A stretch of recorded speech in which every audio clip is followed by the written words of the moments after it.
The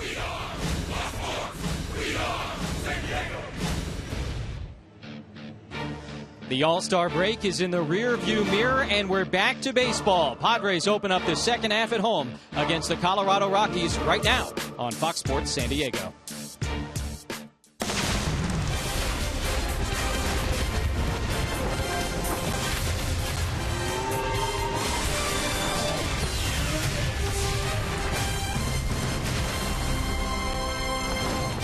It was a big day in San Diego. The 2016 All-Star Game logo was officially unveiled. We got our first look at one of the key pieces of what will be a big summer next year. Speaking of All-Stars, Justin Upton singled and stole a base in the Midsummer Classic this past week in Cincinnati. Now he's back home in downtown San Diego. Troy Tulowitzki, he's got this All-Star thing down pat. He's got the offense down pat right now. One of the hottest hitters in all of baseball. Welcome to Petco Park. It's the first game of the second half. Padres and the Rockies from downtown San Diego.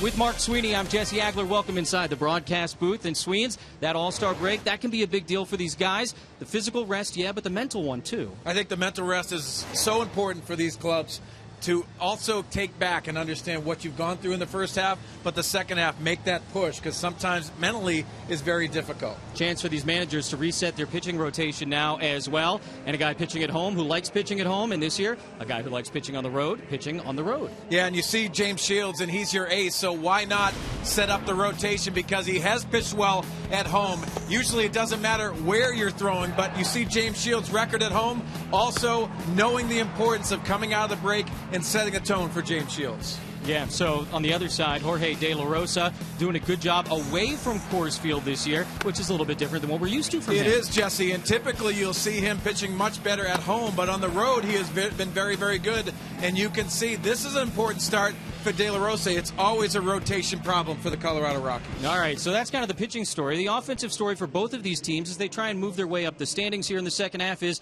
they're going to turn to their stars to try and lead them up that ladder. Yeah, and typically for the Rockies, you're going to talk about Troy Tulowitzki. Well, no, you're not now, because Nolan Arenado, as you can see from the numbers, has matched his defensive play of last year, and offensively he's made some great adjustments. You're always going to get the glove work by him, but you know that the offense has matched that. The 70 RBIs is very important. Now, for the Padres, Justin Upton is that guy that you have to rely on, and Justin Upton was an all-star but knew the importance of being the middle of the order back. All right, that's the way this one sets up here tonight. Padres and the Rockies are coming up. First game of this series and the first game of the homestand. When we return, the countdown is on. The biggest stars in baseball will be right here next summer. Padres and Rockies next.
Diego, for more on a big morning here at Petco Park, here's Alex Sturm. Yes, Jesse, it was certainly a big morning here at Petco Park. The 2016 All-Star Game logo was revealed, and both the executive chairman, Ralph Fowler, and the baseball commissioner were in attendance. And here is what they had to say about the excitement of having the All-Star Game in 2016 here in San Diego. San Diego was a great host to our winter meetings last year, and we know this community is going to be a great host for the All-Star Game in 2016. We're committed to making 2016 a bigger event and a better event than the one we just held in Cincinnati. I can assure them that the Padres organization is up to the task, and I also can assure you that the community of San Diego will embrace this at the same level or maybe even better than the community of Cincinnati. Well, I think it's safe to say we're all very excited to have the 2016 All-Star Game here in the beautiful city of San Diego. And coming up next, it's Chapter 2 of the Padres' 2015 season, with both aces on the mound in Jorge De La Rosa and James Shields. All now on Fox Sports San Diego.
Company. One life, right? Don't blow it. Mahalo. By Petco. What we feed them matters. By Pixels. In theaters July 24th. And by Jerome's, where Jerry's price is the lowest price every day. No phony sales, just pure value.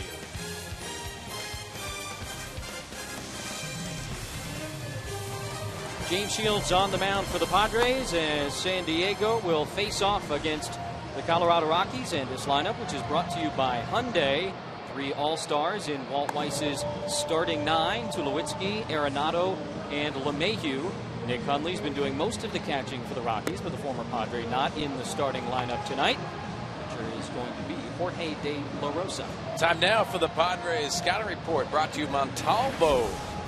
And for James Shields, a 33-year-old right-hander, extra rest, 6 days rest in the All-Star break is better for pitchers than hitters because of the timing aspect, and also the changeup is back for James Shields. That is his main weapon, and hopefully he can set that up with his fastball command.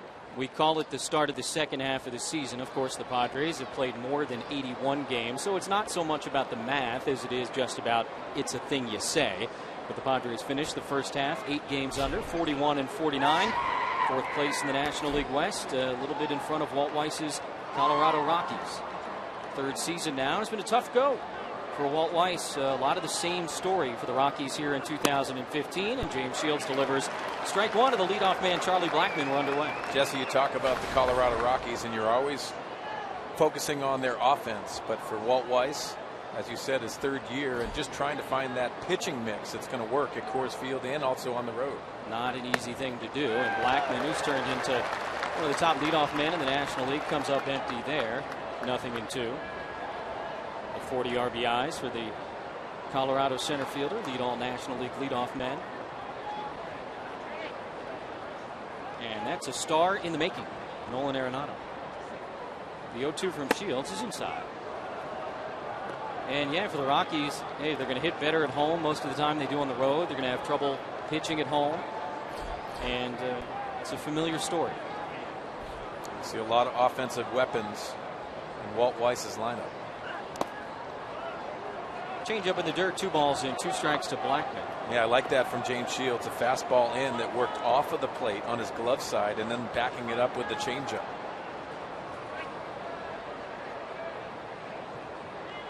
Most of these Rockies have got some pretty serious home road splits. Blackman's certainly not an exception to that. He's hitting .321 at Coors this year and .253 away from his home ballpark, although he actually hit more home runs on the road than he has at home.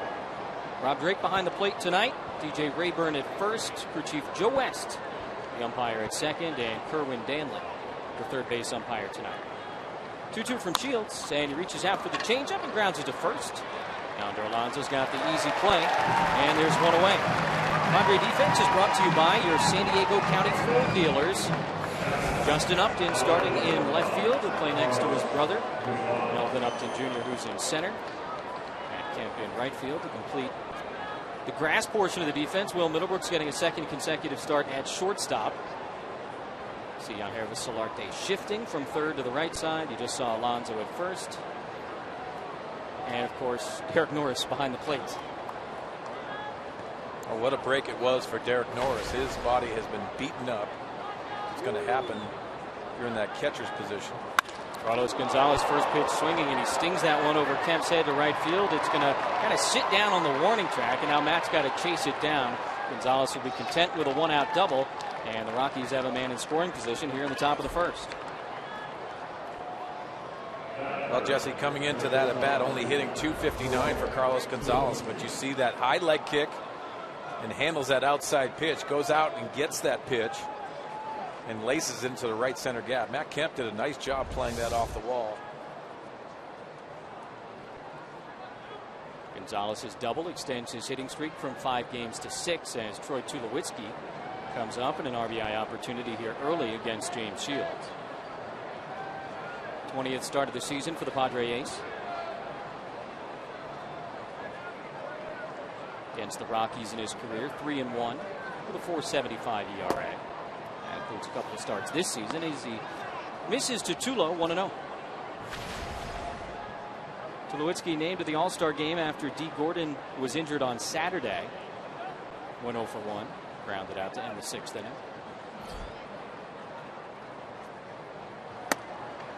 Just missing outside, 2-0. Yeah, and unfortunate for D. Gordon of the Marlins, sliding in head first into first base and hurts his thumb.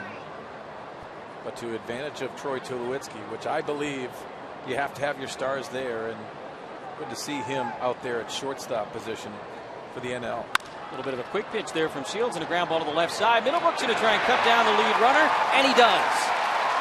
Carlos Gonzalez trying to go second and third on a ball hit to the shortstop. And while Will Middlebrooks is somewhat new to that position here at the big league level, he played it growing up, and he knows what to do with this. It's going to be interesting mentally, just see if you're going to click in immediately after the break. And this is a mistake by Cargo. He sees it right in front of him, and an easy play by Will Middlebrooks. One of those base running blunders that you'll probably see the concentration level coming out of the break. Last couple of years, so much said about Troy Tulowitzki and about Carlos Gonzalez. But moving forward for the Rockies, it may be about this guy as much as anybody. Nolan Arenado takes strike one. Third baseman, really burst onto the scene defensively the last couple of years. But look at those numbers. Yeah, just matching offense with his defense, and that's a scary thing. 70 RBIs. the most since Vinny Castilla for the Colorado Rockies, that third baseman in a Rockies uniform for the All-Star break. Shields nibbling away, and a 1-ball, 1-strike count. A lot of times last year, Jesse, you'd see Arenado get out of the strike zone, expose himself, go into those prolonged slumps, as we see Pat Murphy and bench coach Dave Roberts. Tulowitzki, the runner at first with 2 away, and Arenado slaps that one up the middle, and it's a base hit. 2-out single for the Colorado third baseman as he continues to swing the hot bat. Well, Jesse, let's take a look at our keys of the game. Brought to you by the Honda dealers of San Diego. And be at your best when they're in scoring position. James Shields, his last 10 games, .303 batting average in runners in scoring position. And also handle Arenado and Cargo. You've seen the success early in this game against James Shields. They're coming in with a lot of numbers offensively. Ben Paulson, the first baseman, stands in. Justin Morneau on the 60-day disabled list with a concussion. And so Paulson and the former catcher, Willeen Rosario, splitting some time and sort of platooning at first base. You see that base running blunder by Cargo. A major mistake, especially that single up the middle. Hopefully the Padres can take advantage of those opportunities.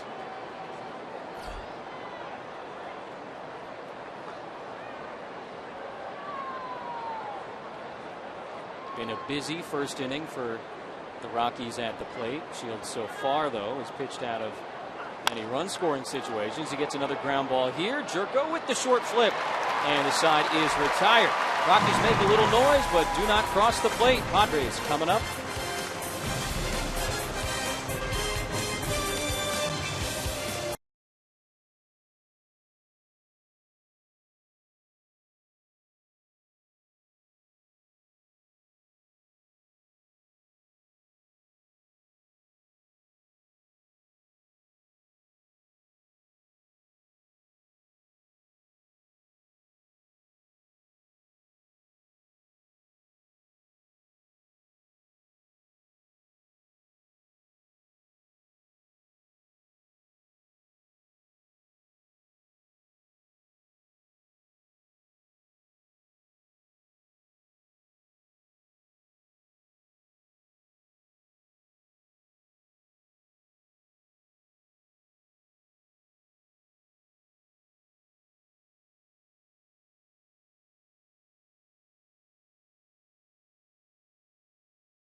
Two games remain in the 2015 Padres season. With the All-Star break providing a chance to regroup and refocus, San Diego begins the second half tonight, hoping they can turn the tide, create some momentum, and perhaps return to contention. The Padres 2015 season, Part 2, begins now. Certainly a big stretch for this Padre team coming out of the All-Star break, and no question about where they stand. Mathematically, they've got work to do. Padres lineup is brought to you by Toyota. Jan Hervis Solarte going to lead off for the second consecutive game. Matt Kemp 3, Upton 4 with Jerko, Alonso, Melvin Upton, Middlebrooks, and the pitcher Shields in there. Time now for the Rockies Scouting Report, brought to you by Sleep Train. Jorge De La Rosa, the left-hander, the 34-year-old who won 14 games last year for the Rockies, sets up his fastball with his secondary stuff. That's pitching backwards, and also has not pitched more than 5 innings against San Diego this year. Hopefully the Padres can take advantage early in this ball game offensively. Yeah, his first start of the season was back on April 20th at Coors Field, and the Padres jumped all over him. Lasted just 2 innings in that game. as Yangervis Solarte steps in.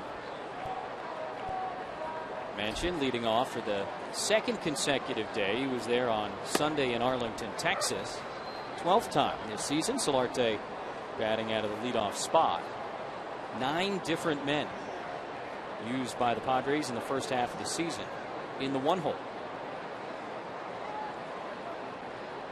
De La Rosa's got that pause in his delivery, and Solarte fouls the pitch back, 0-2. And Jesse, that's the timing aspect that makes it very difficult for De La Rosa. It's not velocity. He'll sit around 91 miles an hour with his fastball. He throws a cutter, a slider that has a little more depth to that, and then also that split change that he likes to put hitters away with. 34-year-old from Mexico gets ready to deliver a 0-2 pitch to Solarte, and the big slow curve is fouled off. You talk about that leadoff spot, Jesse. They're going to look for that hot hand if you're Pat Murphy, just trying to find somebody that's that combination that's going to set the table for your middle of the order bats.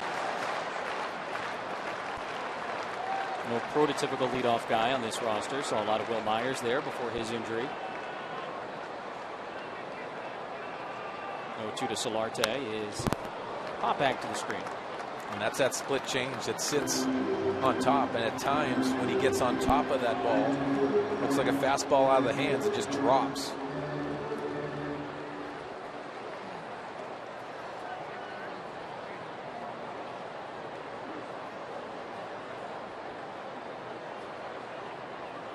Another 0-2, and Solarte lays off. Yangervis went into the All-Star break hot.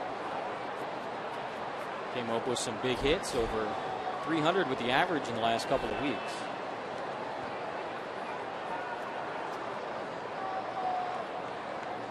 Even tripled on the last road trip. Well, not known for his speed, but powering the baseball to all gaps. Breaks his bat there and hits it into a 3-man left side of the infield. Tulowitzki throws him out. And that's the first out here in the bottom of the first as we take a look at the Rocky defense. Brought to you by Renovation Realty. They got some guys that can pick it. They see that left side very strong, and Arenado and Tulowitzki, but DJ LeMahieu winning the Gold Glove and also starting for the National League All-Star team. Stubbs, Blackman, and Gonzalez in the outfield. Michael McHenry behind the plate working with De La Rosa. And now for the Padres, maybe the guy that needed a break physically more than anybody else. Yeah. Catcher Derek Norris. And he takes a strike from De La Rosa. It's just incredible the amount of time he spent behind the plate in the first half of the season. You're not going to hear it out of his mouth, but we'll all say it. If you're a Padre fan and really have watched this team, he has taken a beating back there. This season provided Norris his first chance to see De La Rosa. A couple of starts for the lefty against the Padres, and Norris has done nicely against him.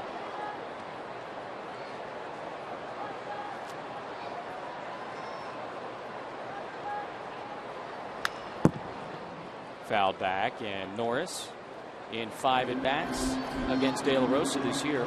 4 hits, including a pair of doubles.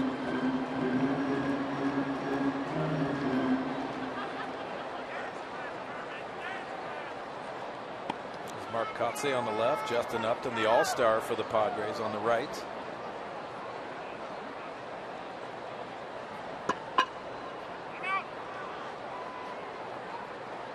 Time called by Norris as you get a look at Will Myers. Going to get one last okay from the doctors sometime in the next couple of days, and then hopefully resume some baseball activities. Still a few weeks away in a best case scenario. Big curveball. Norris can't catch it. And that's the first strikeout of the night for Jorge De La Rosa. That gets Matt Kemp to the plate. And you've probably heard it alluded to a lot. Last year, second half, as a member of the Dodgers, one of the best players in all of baseball. Yeah, a lot of people, and especially scouts around the league, said Matt Kemp was the best player, definitely in the National League, if not baseball.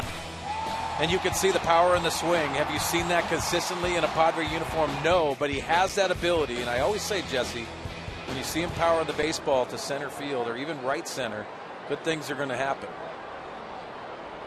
If Kemp does have a big second half, you got to remember it started at the end of the first half. He comes into tonight with a 5-game hitting streak.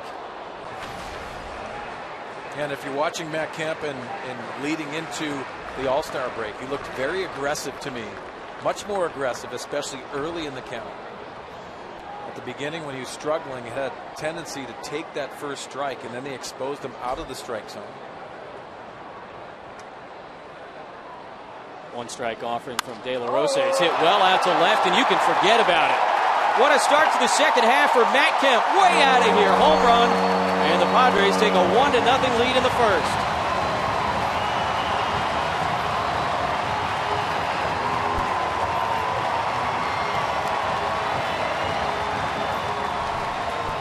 Now, Jesse, there's certain guys that have high expectations about themselves. I've been around Matt Kemp a lot. He does have this because he knows and he has trust in his ability. You see the perfect swing, that slider that comes right into that bat slot. And what a powerful swing by Matt Kemp. And a great start for the Padres. Fourth home run in 45 at-bats against De La Rosa. Hitting over 400 against him. And he gives the Padres the early lead. Justin Upton takes maybe a low 1-0.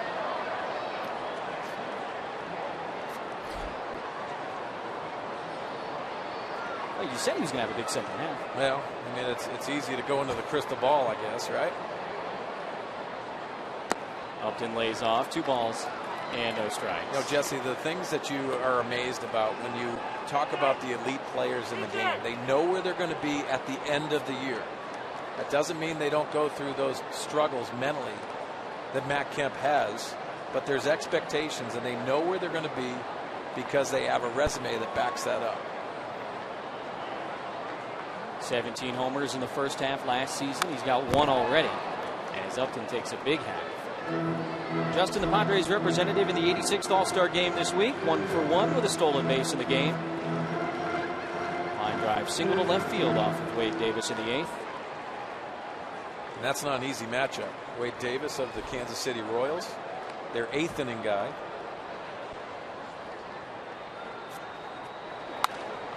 Another big swing, and it evens up 2-2. Fun game the other night. Great week in Cincinnati by all accounts.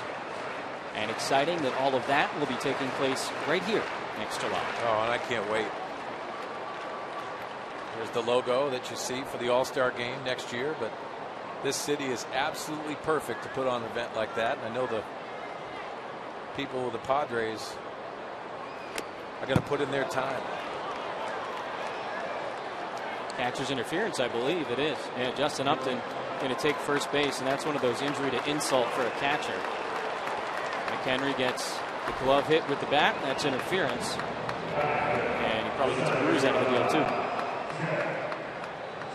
See Justin Upton with that smile on his face because he knew he had an emergency swing. Take a look at it. It's that late swing, just trying to protect himself. Ended up hitting McHenry's glove, and he is given first base. So Upton, who's got the 17 stolen bases to lead the team, takes his lead off first, and Jed Jerko stands in. Padres trying to add on after Matt Kemp's homer.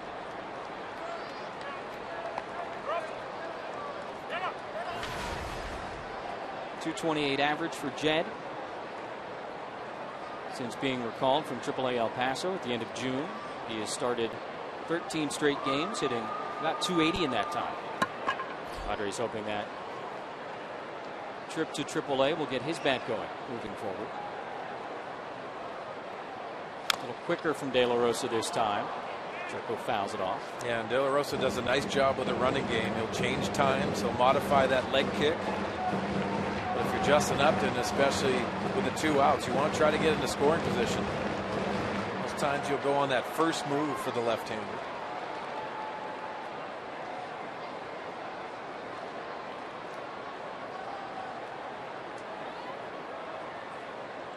Upton stays put, and Jerko hits that one a ton to center field. Blackmon's going back. You can forget this one. Second homer of the inning for the Padres. Jerko leads the yard, and it's 3-0.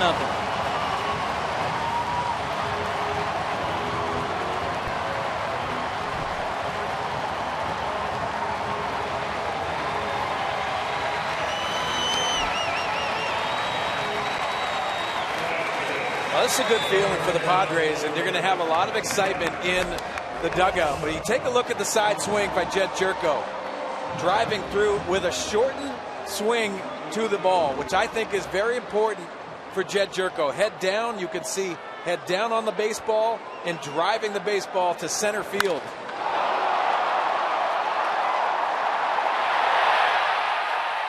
What a great sound by Jed Jerko, and the benefit of the Padres going up against De La Rosa.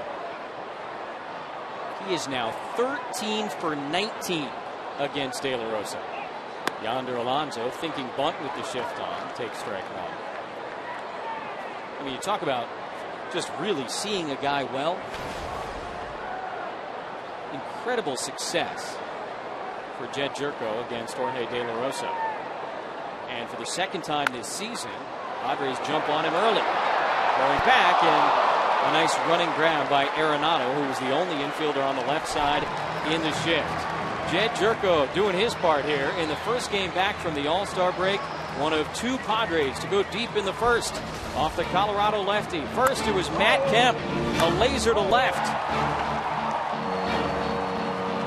And then Jed Jerko takes De La Rosa out to center field. A couple of homers in the first, and a 3-0 Padre lead as we go to the second.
Season for Jed Jerko in the bottom of the first inning off of Jorge De La Rosa, and the Padres have jumped up to a 3-0 lead as James Shields goes to work on the starting second baseman in this week's All-Star game, DJ LeMahieu.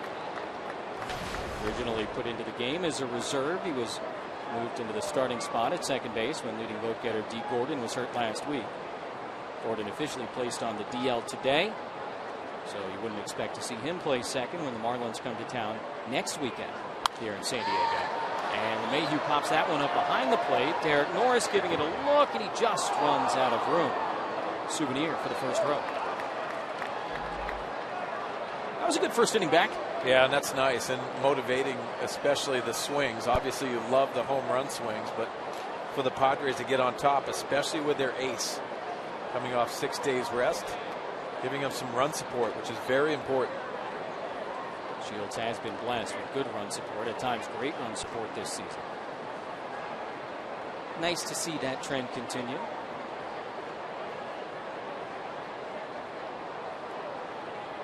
The 0-2 to LeMahieu. And he reaches for the fastball, lines it to right. Kemp coming over, and he can't get there. It's a fair ball into the corner. Kemp gets up quickly, and he'll get the ball back in, so LeMahieu's got to stop at second base. Great effort by Matt Kemp in right field. Couldn't come up with it. And the second double of the night for the Rockies. Well, like you said, Jesse, the effort going to his right, especially off the bat of LeMahieu, it's got a tendency to have that slicing action going to the the foul line. Let's watch Matt Kemp take a nice route to this baseball and just off the fingertips of the glove, but the concentration and the effort. Very difficult for a right fielder. You don't want to get it past you because you think it's a triple. He ends up diving for that baseball and keeps LeMahieu on second base. So a leadoff double here in the second, and that one scoots away from Norris after he initially kept it close. No chance to advance for LeMahieu.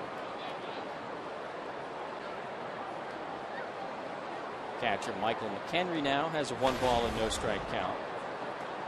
Nick Hundley, the former Padre, does most of the catching. McHenry, though, nice numbers against Shields and a limited amount of time against him. Maybe part of the reason he's in there here tonight.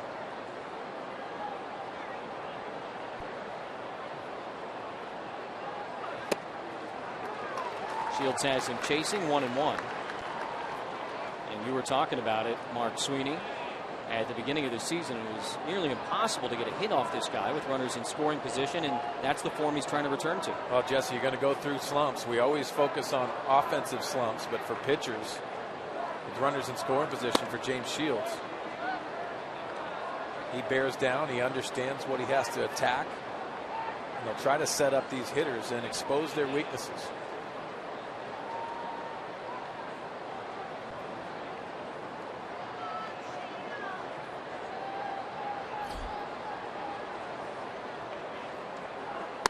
Henry takes now 3 balls and a strike as the changeup missed low.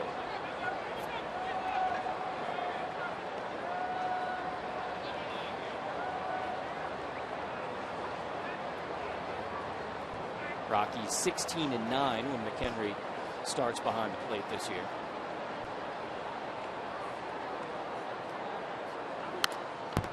And it'll be a full count now. Austin Hedges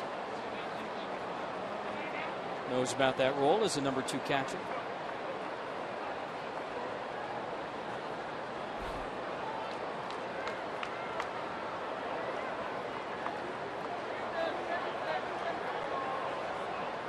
Padres an early lead thanks to first inning homers from Kemp and Jerko. Leadoff double here in the top of the second by LeMahieu as McHenry hits that one out to right center field. And just shy of the warning track, Kemp makes the catch. LeMahieu tags to third, and that's the first out of the inning. Time now for you to tweet your strongest fan photo. Use the hashtag SDDataStrongFan, and you just might see yourself in an upcoming broadcast. It is brought to you by T-Mobile. SDDataStrongFan.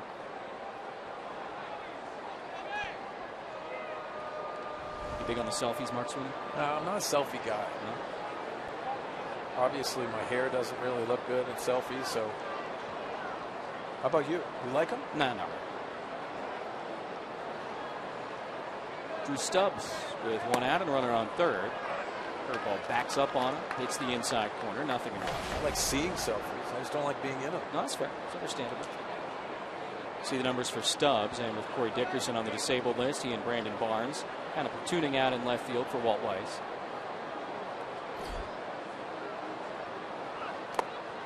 Lays off, and 1-1. Padres play the infield back here in the second inning with the 3-run lead and a man on third. LeMahieu 90 feet away after the leadoff double. Well, options for James Shields. Not saying pitch around him, but you can act like he has 2 strikes on Drew Stubbs already. Try to expose him out of the strike zone. Again, goes back to that changeup low. With the pitcher spot up next, and Jorge De La Rosa. You understand you can try to attack these situations. This is where you have the benefit of having a James Shields that knows what he wants to do and executes his plan. Strikeouts have been way up for Shields this year. And that one hits the outside edge. That's a good slider by James Shields.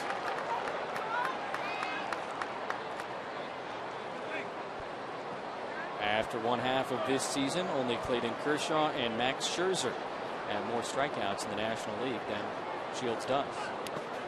Lays off again. And now a full count, 3-2. That Just a tough position for Drew Stubbs as you see the pitching coach Darren Balsley looking on. But hitting eighth, especially with that pitcher behind you that doesn't handle the bat very well, makes these at bats very tough.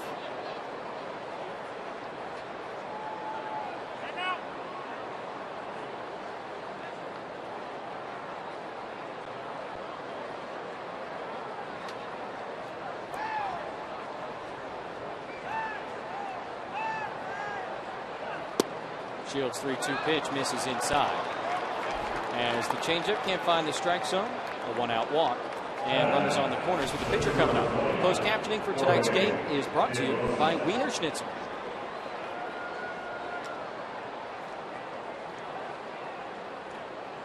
Fans continue to file in here on a beautiful summer night.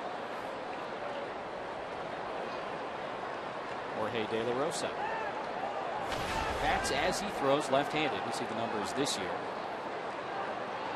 126 career hitter. Let's see if he takes this bunt with him towards first base.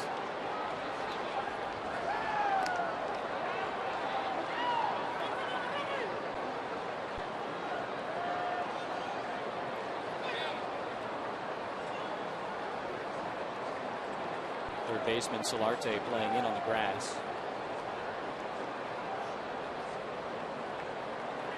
And another check on Stubbs at first base. Yeah, quick feet by James Shields.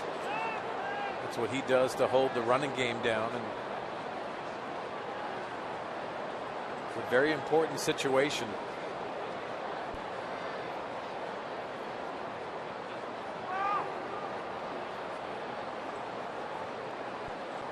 Pops the bunt up, and Solarte is not going to be able to get there. So that's strike one as the ball bounces into the Rocky dugout.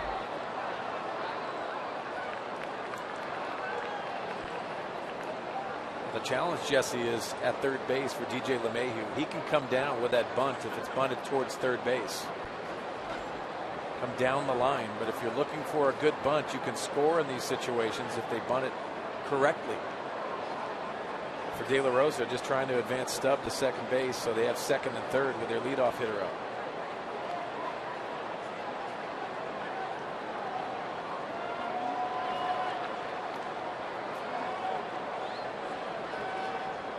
Jose Valentin helping to position everybody.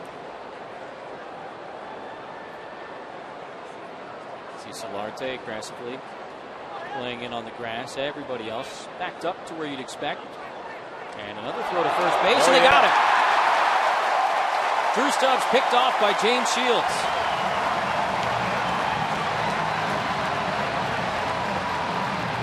Well, quick feet and the perfect throw. Watch the location of this throw. On the outfield side, and you see applying the tag, and he looks like he's out. Alonso applying the tag, but quick feet by James Shields. James Shields came into this season with the reputation as a guy who could pick dudes off. 31 career pickoffs, now 32. 12th most all time by a right-handed pitcher. And now 0-2 on the pitcher, and that just changes everything for the Rockies.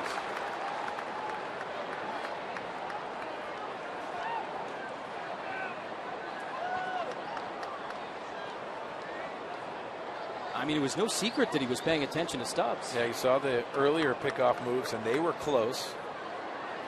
0-2 and a little roller, but foul. We've seen some blunders on the base pass for the Colorado Rockies, and it's been to the benefit of the San Diego Padres. Both Carlos Gonzalez and also Drew Stubbs on the base pass, giving out outs. Shields trying to finish off De La Rosa and the Rocky threat, and he does. First strikeout of the night for James Shields. He picks his way out of that inning. We go to the bottom of the second.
Casino, only 25 miles from Petco Park. By Jack in the Box. Try the new Double Jack today, only at Jack in the Box. And by Kaiser Permanente. Thrive. Padres with an early 3-0 lead on the Rockies. First game out of the All-Star break. And the countdown is on. 2016 game coming next July 12th to Petco Park. Rob Manfred, the commissioner of Major League Baseball, was here this morning as the league and the team unveiled that logo, and he made it very clear it is not just about the game or even the game and home run derby. It is about the entire All-Star week. Yeah, and I agree with that. It's not just a game now. You're going to see a lot of festivities. If you're a San Diego Padres fan or a baseball fan in general, you're going to see a great show that the city of San Diego puts on. Melvin Upton Jr. appeared in 27 games prior to the break for the Padres, and he takes ball one outside from De La Rosa, who's now given up multiple homers in each of his last couple of starts. De La Rosa was looking like he was maybe finding a little bit of a groove the last month or so. Not to say he can't rebound tonight, but the Padres certainly seem to be seeing him well in the first. You're also seeing a lot of secondary stuff from De La Rosa. A little slider cutter combination. So that split changeup he throws. Upton swings and misses at a fastball there. And 1-2 to the Padres center fielder. Matt Kemp, it is 9th home run of the season, a solo shot with 2 outs in the first.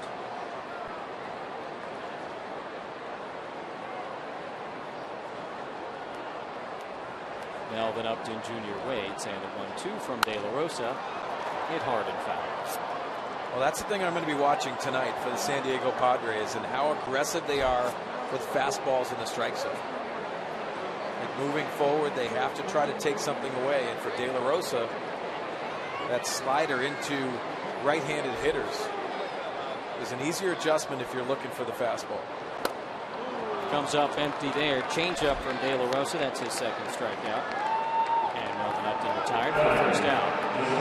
Well, in the first half of the season, we talked a lot about the tough schedule that the Padres played. All the games against teams above 500. That script will flip here in the second half.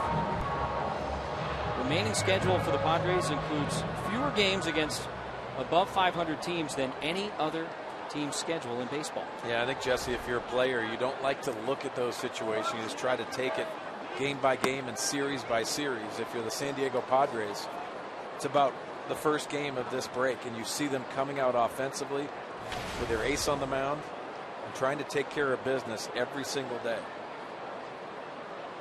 Will Middlebrooks takes strike one. He's playing shortstop tonight for the Padres. You know, Pat Murphy was asked before the game today, hey, what'd you learn in your first 24 games as a big league manager? And he kind of joked. He said there are no easy ones. And so you can take a look at that schedule, but we all know baseball. There's no gimmies in this league. That's Arenado. He's a vacuum cleaner at third, and he takes care of Middlebrooks, 2 away. Nothing routine about that play, but he makes it look pretty simple. Yeah, and he understands the importance of it. Heard Nick Hundley, the catcher for the Colorado Rockies, the former Padre, talk about Nolan Arenado today on the radio. And he said his work ethic is off the charts. He prepares himself, and you can see his game both offensively and defensively meshing very well. The All-Star for the Colorado Rockies. 16 defensive runs saved this season, and keeping some great company around baseball as James Shields takes ball one from De La Rosa.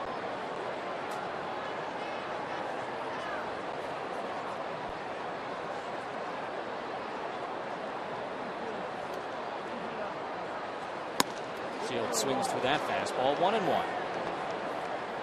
Well, coming into tonight, Nolan Arenado leads Major League third baseman in chances, 278. And guys that play that well at third base want the ball hit to them. There's a lot of guys in this league that don't want to, and I was one of them.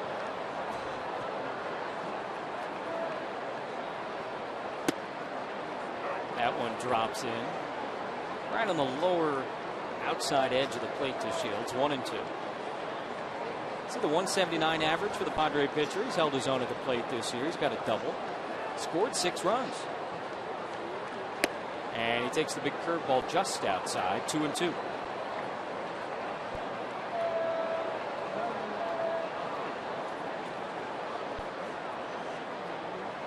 also struck out to end the top of the inning. Shields trying to avoid the same fate here in the bottom half.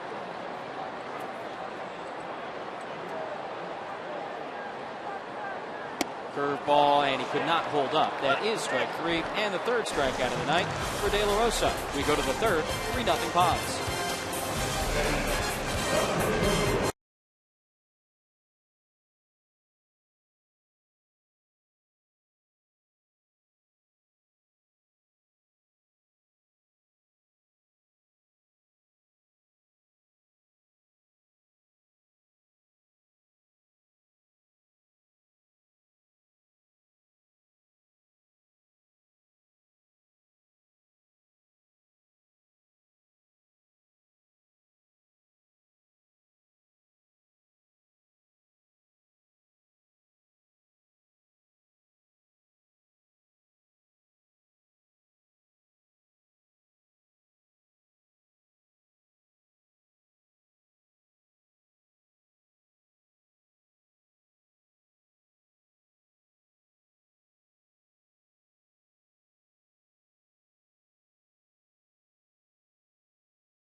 Third, it's 3-0 Padres, and I am lucky enough to be joined by this stylish green gleaming group, the Ninja Nation, and this is all thanks to Lexi Amarista. All of these people here bought a $30 ticket, and the proceeds all go to Rady's Children's Hospital, and they were also able to meet Lexi before the game. So I got to ask, how was it meeting Lexi Amarista?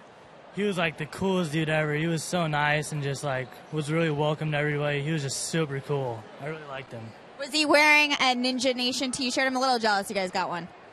No, he was not. He was wearing his jersey. It was pretty cool, though. We got t-shirts. All right, well, you guys are his Ninja Nation fan group. I love it. And so, guys, there's going to be 2 more dates that you're able to buy these $30 tickets and be able to meet Lexi and have all the proceeds go to Rady's. And that is August 21st and September 25th, so you don't want to miss out on that. And Jesse, I just have to tell you, I was able to play karate with Lexi on POV, so I'm not killing it too much that I don't have the T-shirt. I'm okay. Yeah, no, he's a real ninja. I like that when you did the karate with him on Padres POV. New episode tonight, by the way, after the post-game show. Thank you, Allie. Before the game, Allie mentioned it, an opportunity for these guys to get to meet the little ninja, Alexi Amarista, and that's all for a great cause, and obviously the most important part about all of this, helping out Rady Children's. Ninja Nation. What could be bad? 0-2 to Charlie Blackmon here as James Shields works in the top of the third. Rockies leadoff man waits. And Shields strikes him out. Fastball right on the inside corner. Second of the night for Shields. Second in a row for Shields. Well, you can see the rest by James Shields, and you can see him backing up his fastball, getting behind the fastball, and locating that two-seamer. See a lot of the opposition try to set up on that secondary stuff by James Shields with 2 strikes, and he goes with the fastball. 1 out, nobody aboard, and Carlos Gonzalez. After that double, he made one of 2 mistakes that the Rockies have made on the base paths in the first couple of innings. And he takes inside with a slider from Shields, 1-0. After the double, there's a ground ball hit by Troy Tulowitzki to the left side, and he tried going second and third. Will Middlebrooks threw him out.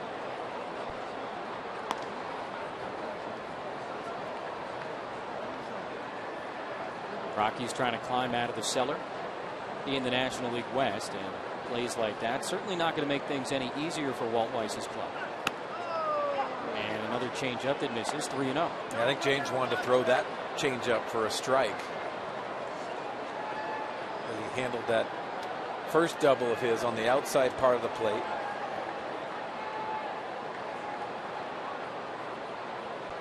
Dangerous count to a dangerous hitter. And on 3-0, he misses in with the fastball.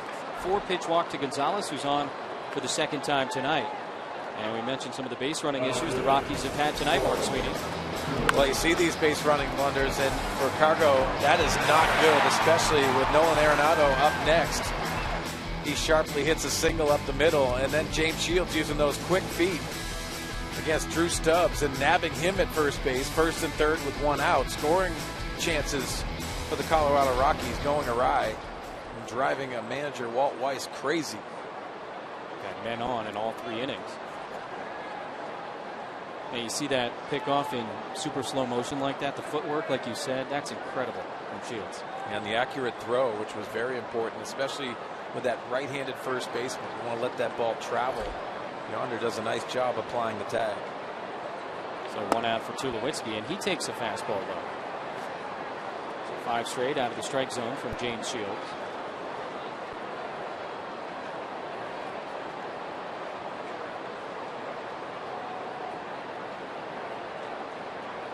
Tulowitzki got off to a little bit of a slow start this year. There were all kinds of questions about his future, and he has turned it on, to say the least.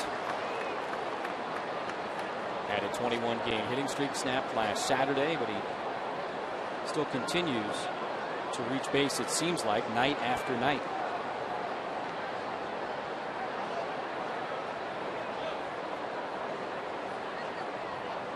And Tulo takes Tulo outside. Well, Jesse, all the time you're going to hear Troy Tulowitzki's name. When he's playing the game, he is the best shortstop all around, in my opinion, in the game. Too many times on the disabled list, and only 91 games last year. Still put up 21 home runs. Has the production level and also the defense to back it.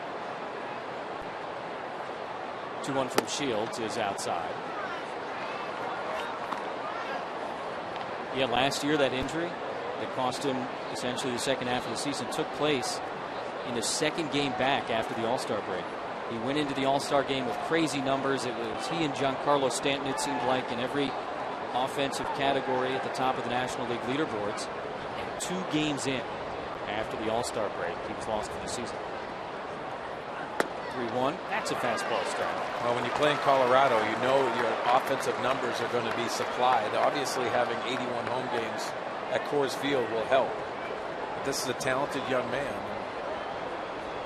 Only 2 times in his career has he played over 150 games.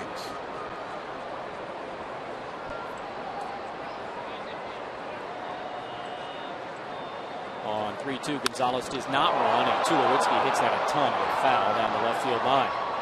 Heads up. Take a look at the top-tier player profile brought to you by Arco. And yeah, the last 36 games for Troy Tulowitzki, 364 average with 8 home runs. That OPS is on-base percentage and slugging. Anything around 1,000 is just getting it done. A little battle here with James Shields, and 1 out in the top of the 3rd.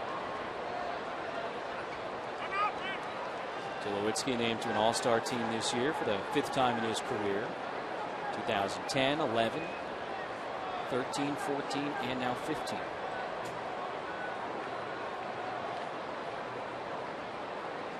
Nothing up from James Shields in this at bat. And the 3-2 is just low. Back-to-back 1-out walks here in the 3rd. Close pitch. Well, this looked good, especially how Derek Norris received the pitch, but just working down below the strike zone. A good 3-2 pitch if you're James Shields. Good eye from Tulowitzki, and now the dangerous Arenado.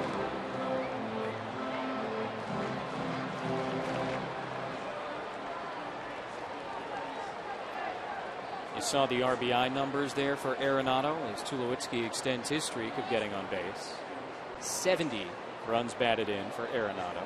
That's tied with Paul Goldschmidt for the most in baseball.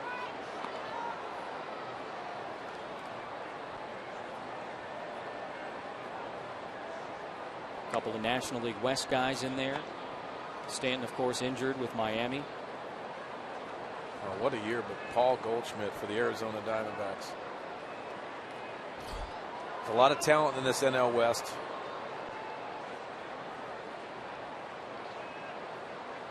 A couple of men on and one out, and Arenado almost looked like he was taking all the way. Receives a fastball strike, 1-1. Maybe he called timeout, and Rob Drake, the home plate umpire, did not give it to him.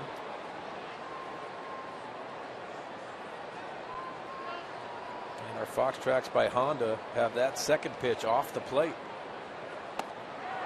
Chases the changeup, and now 1-2. Well, that second pitch was a fastball in off the plate, and then he backs it up with that changeup in.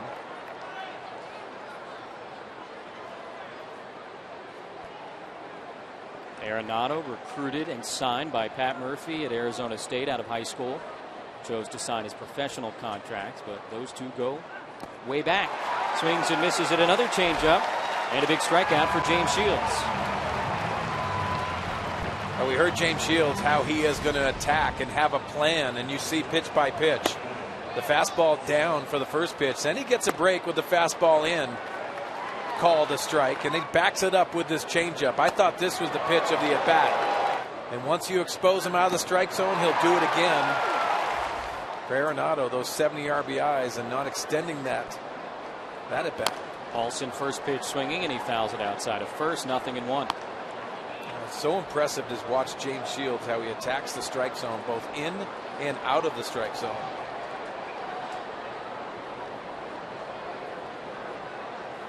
Mark Sweeney asked for toughness out of James Shields with runners in scoring position. The Rockies so far tonight 0 for 5. And now a 1-1 count to Paulson. And you also watch James Shields too tonight. He'll quick pitch guys. He'll try to change the timing of these hitters. It's not just location and also changing speeds with pitches. It's also changing your times. Reaches out, lifts that one into shallow left. Upton coming on, and he makes the catch for the third out of the inning. More pitching out of trouble for James Shields, and Matt Kemp due up third in the bottom of the inning. He has already gone deep tonight. A no-doubter to left. He's coming back with the Padres up 3-0.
On Saturday, tomorrow, an MLB doubleheader starting with the NL West leading Dodgers taking on the NL East leading Nationals.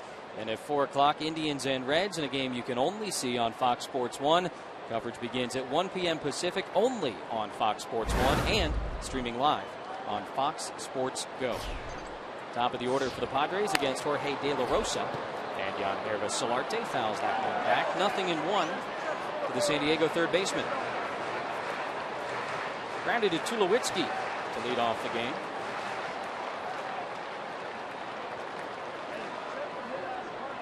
Solarte, switch hitter. Most of his at-bats have come left-handed. And he tops that one foul. He has hit a little bit more right-handed as of late, and in response, you see a shift here from the Rocky defense. Yeah, I see a lot of shifts, and you can see the three guys on the left-hand side. A lot of teams are doing this now against right-handed hitters. Typically, you'll see those big left-handed pull hitters. Easier to shift on the right side. In the air to right center field, Blackman and Gonzalez makes the catch, one away. And those shifts, especially against the tough left-handers, you can put that second baseman way in right field. But typically on the left side, it'll be right around that cut of the grass because of the type of throws you have to make. The longer throws on the left side. One of the most obvious ways the game has changed in the last couple of years, the way teams are positioning their defenses. Pretty straight up here against Derek Norris, who struck out his first time against De La Rosa.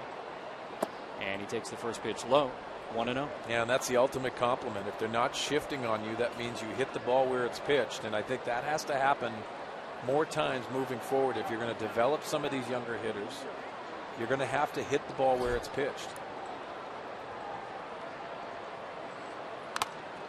Fouls that one back off the mask of the catcher, McHenry. I think that's what's happening with the shifts too. When you get guys that can locate their pitches, it's very difficult to stay inside the baseball. Obviously a Derek Jeter can do it. You can take an inside pitch and go the other way. There's going to have to be some adjustments made offensively because you see that offense going down. That has a lot to do with the defensive shifts in the game. Ball and a strike to the Padre catcher. And he reaches and hits it the other way and over the first baseman. Paulson into right field for a base hit. Broke his bat, went the other way, and he's on first with one out here in the third.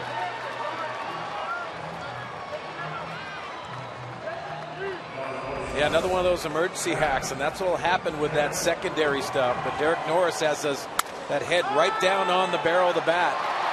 Breaks the bat and serves it into right field. And that's just good hitting from Derek Norris. It's a line drive in the scoreboard, scorecard.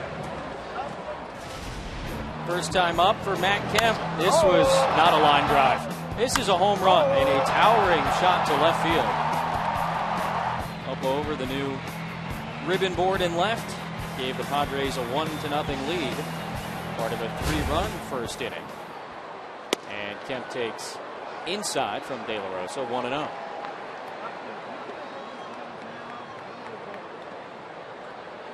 Four homers in 45 at-bats against De La Rosa. And a batting average up well over 400 now. Saw him for a lot of years in a Dodger uniform and has continued his success here in 2015.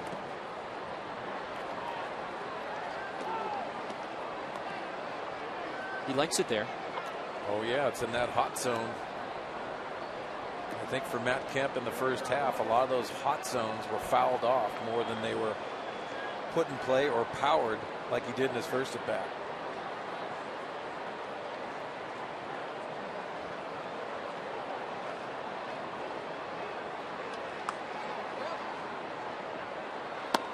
Now a 3-ball and no strike count as De La Rosa continues to work in carefully.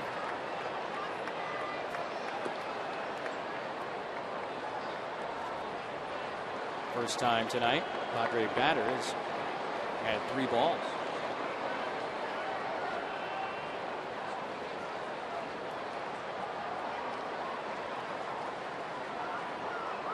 Taken all the way, it's ball 4 anyway.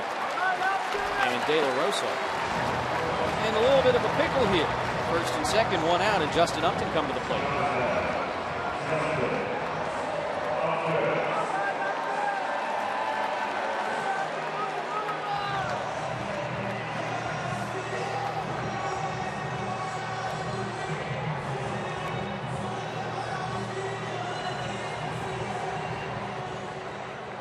Upton kept the first inning going, reaching on catcher's interference. McHenry was trying to pull in a slow curveball, and Justin had a late kind of emergency swing on it, hit the net. And the very next batter, Jed Jerko, hit a 2-run homer. So 2 earned runs charged to De La Rosa that inning. But Jorge finds himself back in trouble here in the 3rd.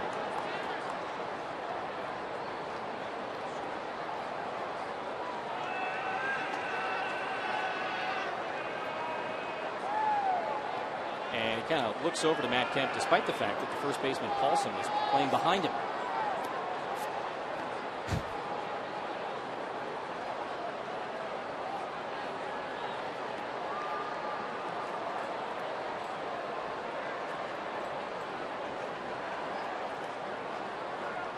The long-awaited first pitch of the at-bat, and Upton fouls it back.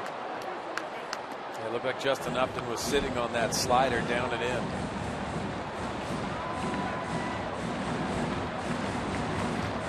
Veteran hitters will do, Jesse, is they'll pick out a pitch, especially early in the count, RBI situations.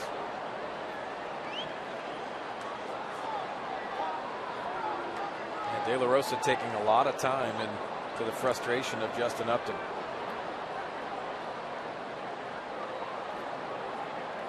Norris with a 1-out single. He's on second base. Kemp had a 4-pitch walk, and now Upton attempting to deal with De La Rosa.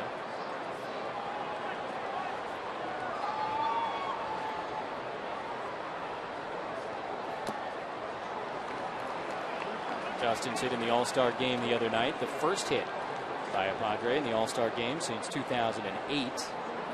Adrian Gonzalez singled that year. He has enjoyed Petco Park this season. 14 homers, 11 of them here downtown.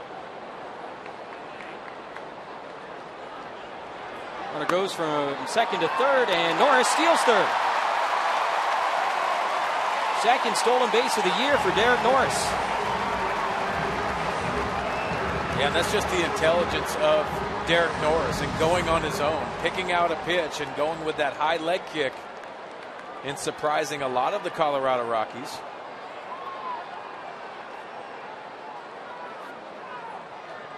Kemp stayed at first base. You see, Jesse, sorry that Justin Upton actually takes that pitch to get him in scoring position.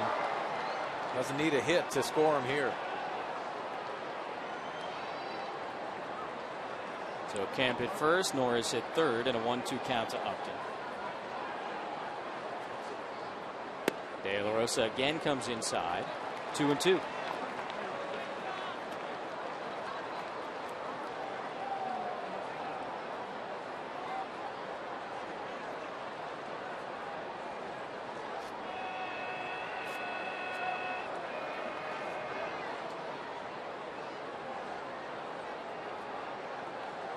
First pitch of the night from De La Rosa is stung to the left side. Tulowitzki goes to second for one, back to first.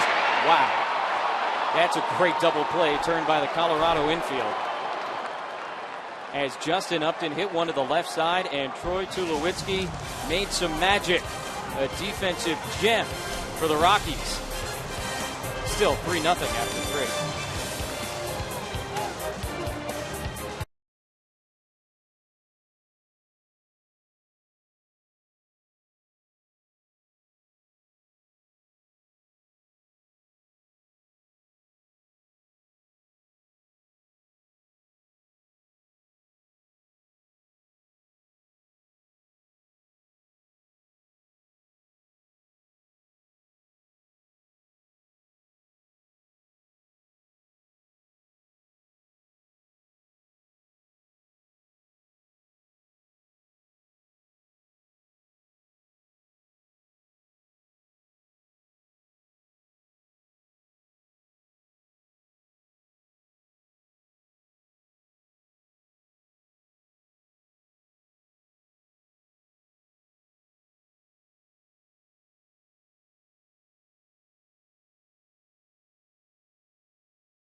on the Colorado Rockies. Troy Tulowitzki's got a couple of gold gloves on his mantle, and how about this? This is an absolute bullet. This takes him into left field, and his body is in a position where he can't get much on the throw. And you can see just all arm and getting the turn, and DJ LeMahieu on the back end. That was very impressive.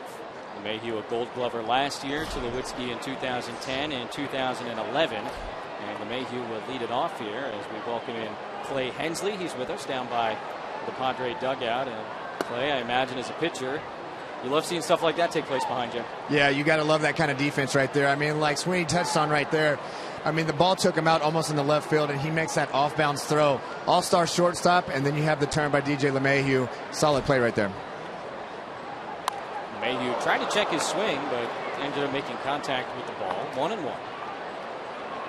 They call it the pitcher's best friend, the double play. Yeah. I suppose there's a reason for that. Yeah, you definitely love that whenever you, especially have bases juice or something like that to make a play.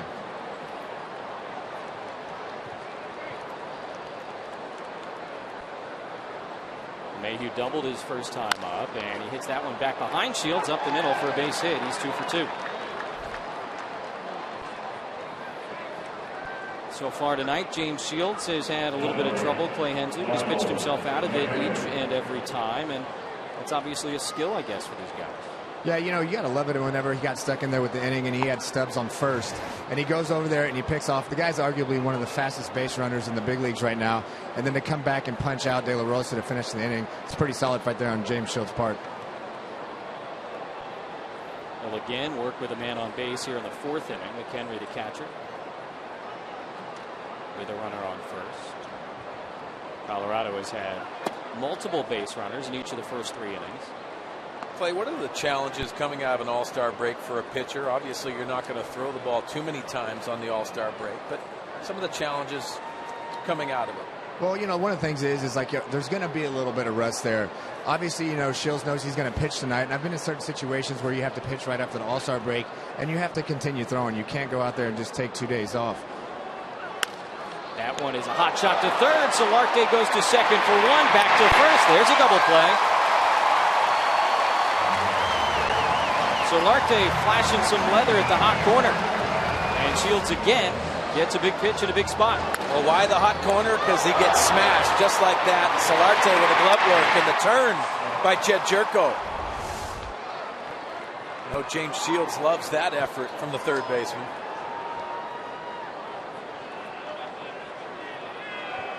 Rockies get the big double play to get out of trouble in the bottom of the 3rd. And here in the top of the 4th, Shields and the Padre defense return the favor. Stubbs walked but was then picked off his first time, and he takes a fastball strike, 0-1.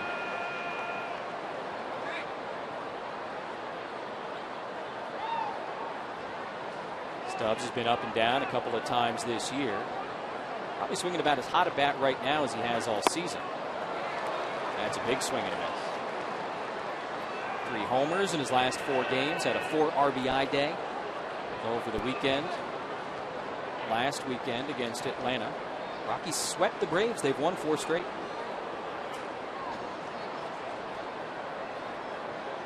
Shields delivers the 0-2 to Stubbs, and he lays off. Curveball in the dirt, 1-2.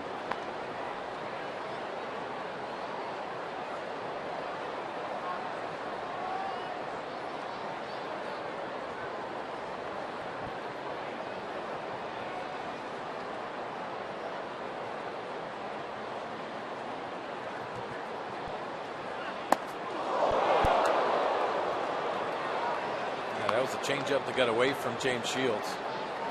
Seen a lot of changeups into right-handers tonight.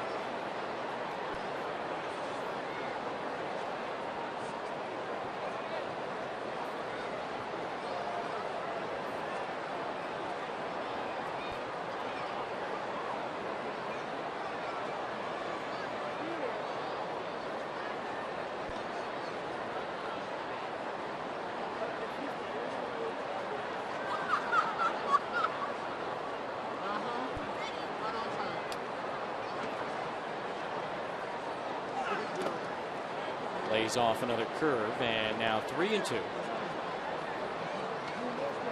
Tonight's game presented in HD by Sony 4K.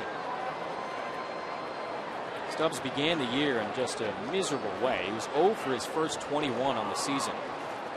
And then on May 1st here at Petco Park, he homered for his first hit of the year. Didn't really matter. Padres won that game big. And Norris unable to hang on to the foul tip. He'll do another 3-2 pitch. San Diego won that game 14-3. But I guess if you're going to be 0 for 21 to start the season, you may as well do it with a bang. At that point, he would have taken a swinging bunt. I've been there. It's not a good feeling. But to start the year off that way, what a challenge. Really tests your resolve, and Shields does not get the call on a borderline pitch. Ball 4. So Stubbs has walked twice tonight, and that'll bring the pitcher De La Rosa to the plate. Clay, how about working to the 8 guy there? We've seen it a couple of times tonight with the pitcher on deck, and sometimes a tendency, I think, for pitchers to not want to give in. Well, you definitely don't want to give in. Shields did it earlier tonight. We had a base open, and he ended up walking Stubbs, and that's what led to that pickoff. In those types of situations, you don't really get too upset about it because you have the, obviously you have the pitcher coming up to hit against you. But, obviously right now he's wanting to get out of this inning, and he didn't want to waste it out. He'd rather have De La Rosa lead off next inning.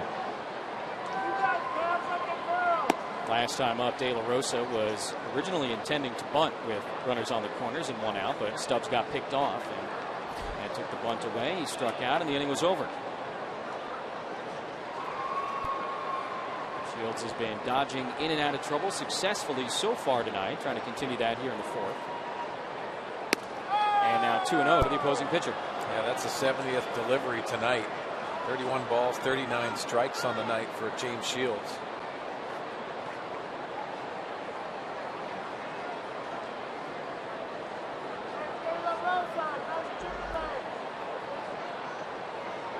Just 1 extra day of rest for Shields with the All-Star break. As Clay was mentioning, the routine does get adjusted. I certainly understand things being a little bit different for a guy this start as compared to most throughout the season.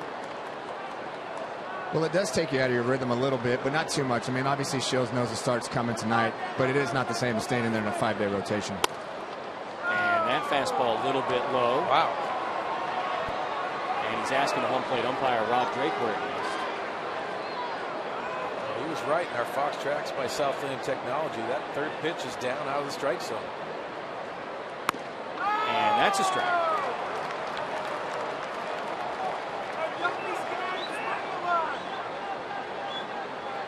De La Rosa, a career 126 hitter. Runner goes, and that's strike 2. That's an easy stolen base, excuse me, Jesse, for Drew Stubbs. 3-1 count to the pitcher, a big leg kick. And the 3-2 is strike 3 call. So Shields does come back, does get out of the inning, and we will go to the bottom of the 4th. 3-0 San Diego.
Ram trucks, and if we take a look at the 2-run shot by Jed Jerko, that power swing is there, but the shortened approach down through the strike zone and the power of Jed Jerko. What a great side to see, but Jed Jerko, I know it feels good for him and good for the Padre offense. Second home run for Jed Jerko since he was recalled from AAA El Paso on June 30th. And more encouraging offensive signs from the Padres' second baseman. Both of those home runs in the first inning were just smoked. Kemp to left, and as you just saw, Jerko to straightaway center against Jorge De La Rosa.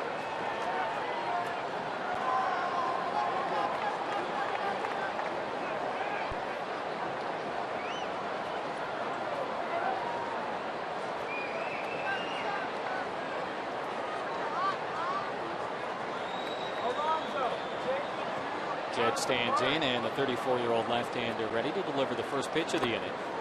And the curve is down by the feet. Well, we've seen Jed Jerko, especially at the beginning of the year, that he actually releases the bat behind him. It's a longer swing, and the adjustment moving forward is straight to the baseball and staying inside the baseball better. Another curveball. That one hits the inside corner for a called strike. Tonight's Cold Hard Facts brought to you by Clean, Crisp Coors Light. Most career hits versus Jorge De La Rosa. And a couple of home runs tonight for Kemp and Jerko, adding to the totals.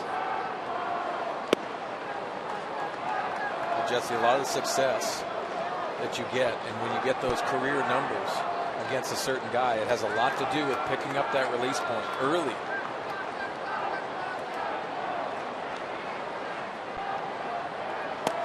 Jerko sees that one well, takes the ball.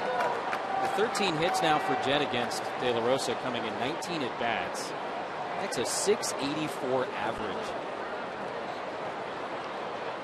Home run was up where he liked it. De La Rosa working him a little bit differently this go round, and the 3-1 pitch is a called strike. Gets the high strike call from the home plate umpire Rob Drake. Shields wasn't getting the low strike in the start of this inning. Now De La Rosa gets the high strike.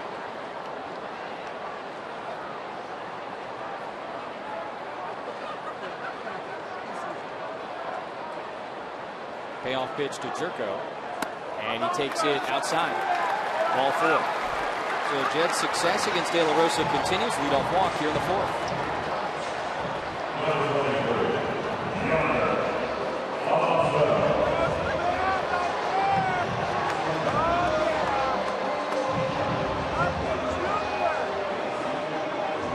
Friday night at Petco Park.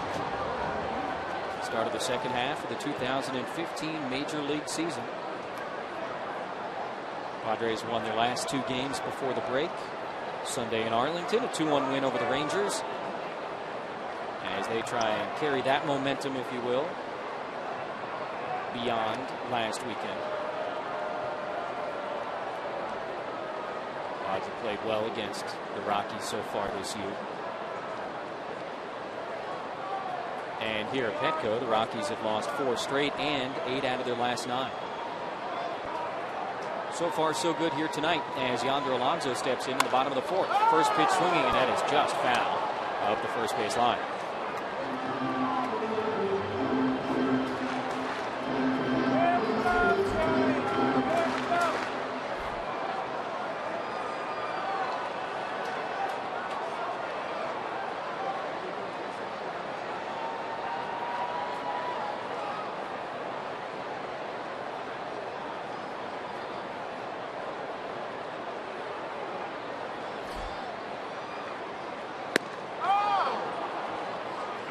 Alonso has had good success so far this season against left-handed pitchers.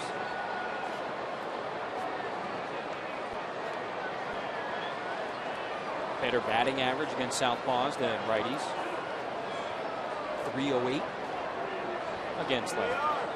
So De La Rosa changed his approach to Yonder Alonso with that slide step. Yonder Alonso making the proper adjustment and shortening his swing with 2 strikes. Take a look at the pitch and just, you know, Jed Jerko is not going to steal too many bases. This is disrupt the timing of Yonder Alonso. Just quickens you up just a little bit. You don't want to be beat by that fastball, and you're exposed to the secondary stuff.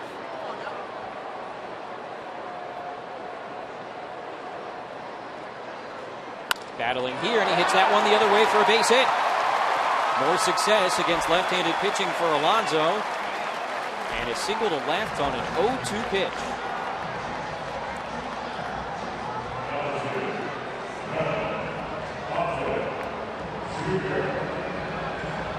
Now just capitalizing on mistakes, as you said, Jesse, with the 2 strikes and going the other way. Yonder Alonso, this is perfect. Sets that foot down early and uses his hands and line drive to left field. So first and second, nobody out for the Padres as they try and add to their lead here in the 4th.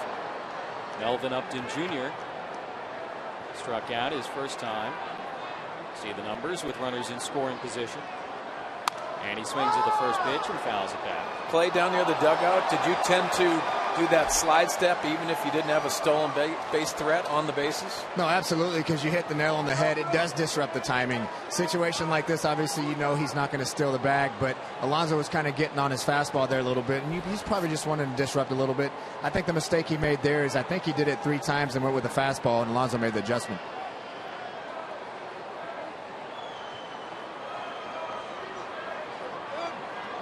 De La Rosa last inning worked very deliberately with men on.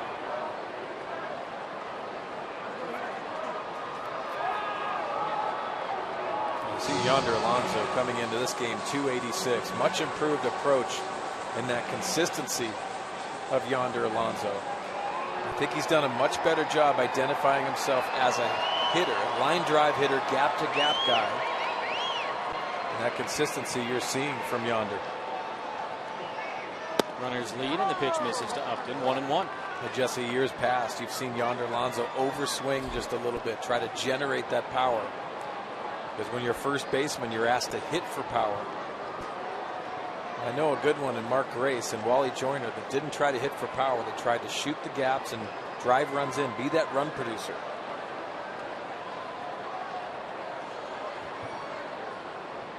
Time called by the catcher McHenry.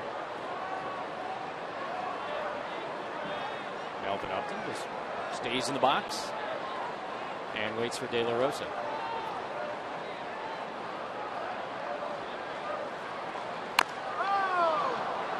Foul ball off the foot, 1-2. De La Rosa have been very deliberate tonight. In between pitches, taking a long time.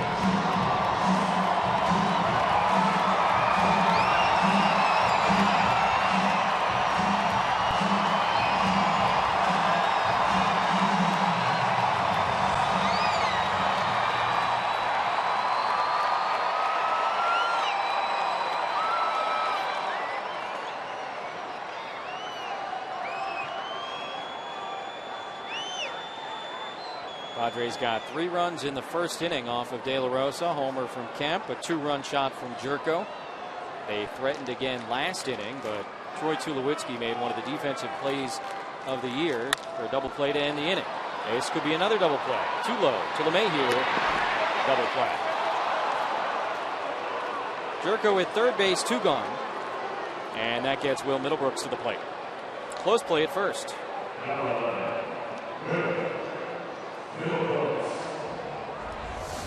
Well, here's the double play ball, and Troy Tulowitzki gives a nice feed to DJ LeMahieu. And the arm strength and a close play at first.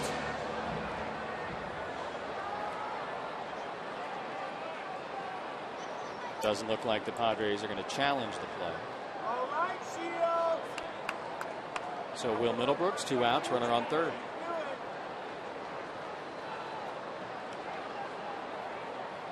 Third straight start at shortstop for Middlebrooks.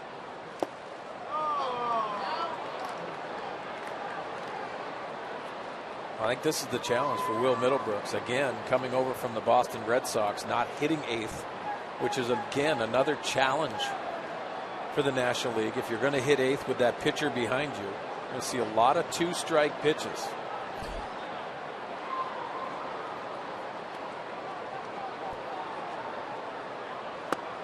Here it is. Will Middlebrooks, the discipline that you got to have. You have to stay in the strike zone. First pitch indicated what he was going to try to do.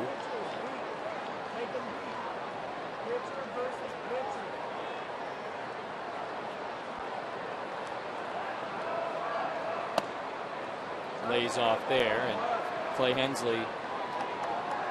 How obvious do you want to be, I guess, as a pitcher, whether you're trying to come after a guy to have the pitcher lead off the next inning, or whether you're going to try and pitch around him? Well, you definitely don't want to pitch around him. Anytime you can get the pitcher to lead off the next inning, that's always a win. He's going to go after him right now. I know they got a runner on third right now, but he's going to go after him, make sure he gets him out, because he's going to want Shields up in the next inning. Misses there, and now 3 balls and a strike. Everything down to Will Middlebrooks. Well, Will's made a nice adjustment, especially from that first pitch. Just calming himself down.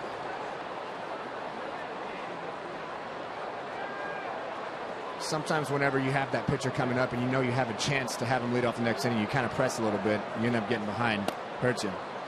Gets a call there for strike 2.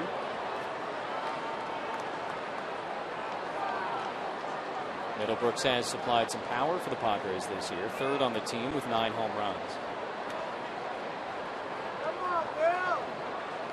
Turco at 3rd with 2 away.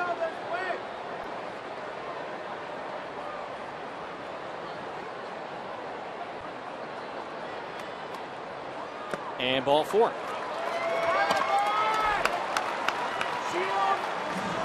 If you're on the road traveling and want to watch your Padres, we've got the answer. Subscribe to MLB.TV Premium for live or on demand on over 400 devices. Real-time highlights, live look-ins, pitch tracking, and more. Blackout and other restrictions apply, so visit MLB.TV for details. James Shields with an opportunity to help himself here in the 4th inning.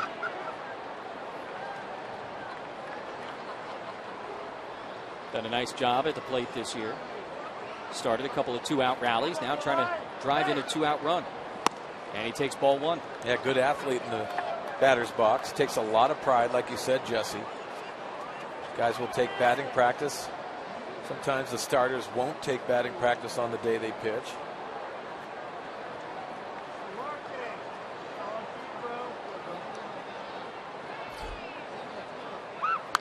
Shields takes a big swing there and fouls it back.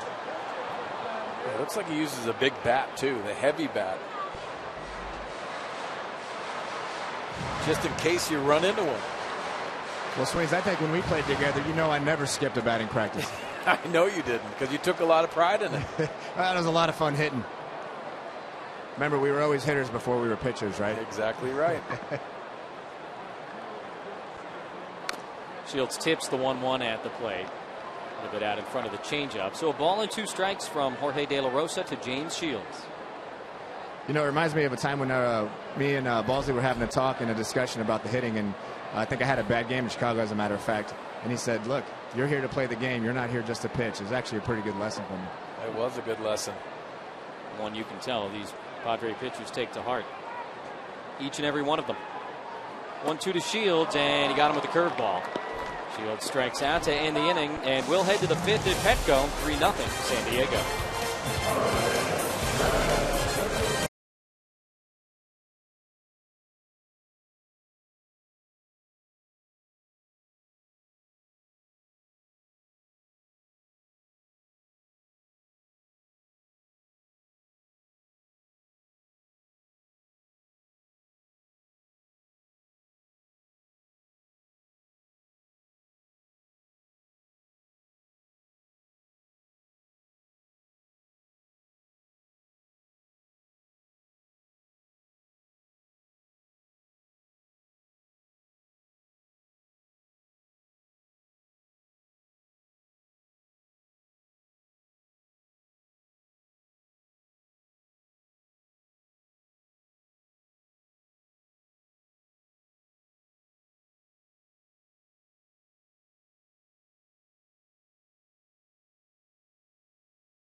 Padres history, Mother's Day 2006. That is Clay Hensley at Wrigley Field, and that is a two-hitter. He goes the distance against the Cubs in a 9-0 Padre victory. Complete game, 2 hits, 1 walk, and 2 strikeouts for Clay Hensley. That ain't bad, man. That was a lot of fun. That was a good one. Especially on Mother's Day. That was awesome. It was a lot of fun. And, gosh, you sit back and I look at some of those clips now, and I'm like, man, I wish I still had that fastball. Hey, Clay, you finished the game. You get the baseball. Where'd that baseball go? Oh, I still got it. It's on the desk now. I like that. Yeah, it was a good one. That's a great moment. Start of the 5th inning here on July 17th, 2015. Top of the order for the Rockies against James Shields, who's about to throw his 75th pitch of the night. Charlie Blackmon held in check so far tonight, 0 for 2 with a strikeout, and he takes ball 1 from Shields. Good July. Got at least 2 hits in each of his last 4 games. Although he's still looking to reach against Shields for the first time here tonight. The last start for James Shields on the 11th against Texas, 5 in the 3rd innings, 105 pitches. Has the extra rest, has plenty in the tank.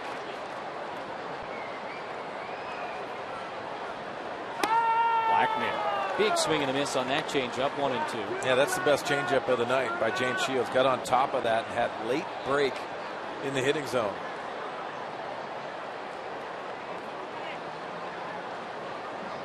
If you never really followed James Shields closely when he was in the American League, either with Tampa or Kansas City, probably knew a couple of things about him.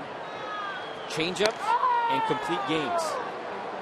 And we've seen the changeup for sure this year. His strikeout numbers are up this season. We've seen more curveball maybe than we have in the past.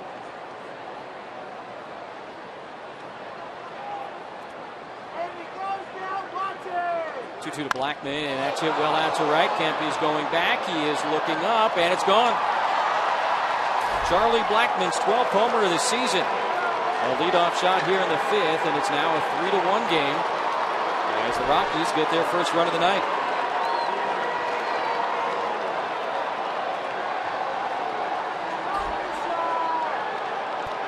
Well, the 3rd changeup in a row to Charlie Blackmon, and he sat on the one previous, and then the mistake that leaks in over the middle of the plate. For James Shields, just locating that changeup, and Charlie Blackmon, to his credit, takes it out to right field. Jack deck home run for the visiting center fielder as Carlos Gonzalez swings at the first pitch. Fouls it off. Cargo with a double and a walk tonight.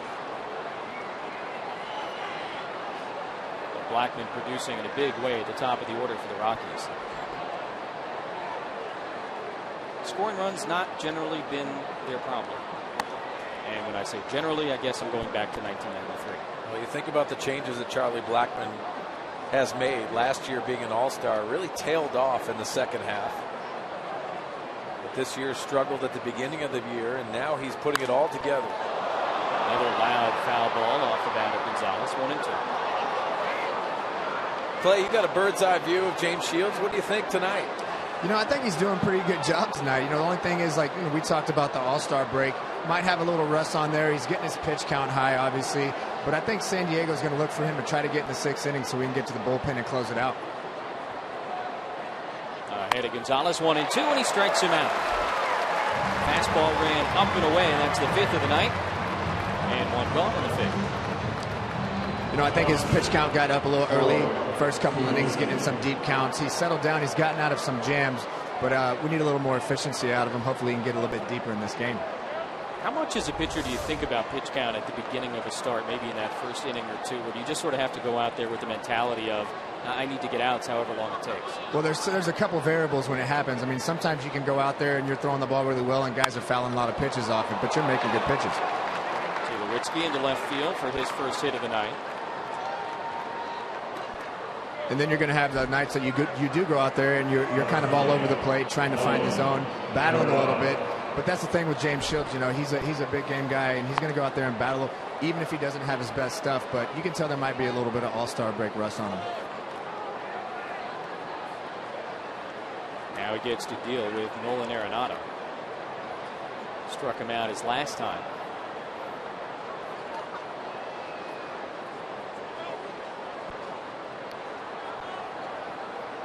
Six-game hitting streak for Arenado after the single in the first. Shields got a double play last inning, and he gets Arenado. The swing and miss there, 0-1. Yeah, a lot of pitches in his second at bat, which produced a strikeout. Weird night in Washington. Talk about a premier series to open the second half of the year. First place Dodgers, first place Nationals, West versus East. And, well, they're not going to be able to finish. And the weather's fine. More on that in a bit as Arenado takes ball one.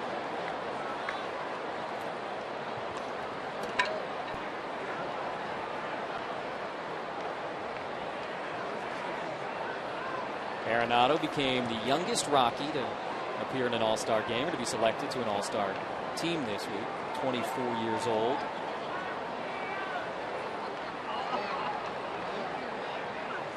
And he checks the swing, but that's a called strike. That's an interesting stat that I saw in the notes. Colorado Rockies, okay, known for their offense. In All-Star games, 9 for 63. That's a 143 average in an All-Star game. All time? All time. Wow. I think the Dodger guys went over the other night. I'm fine with that. Yeah. Kershaw took the loss. Greinke gave up the leadoff homer. Trout guy. But you think about the production. Larry Walker, Todd Helton, Vinny Castillo, Big Cat, Andres Galarraga, Troy Tulowitzki, 143 average. That's a good note. Now full count. 3-2 to Arenado.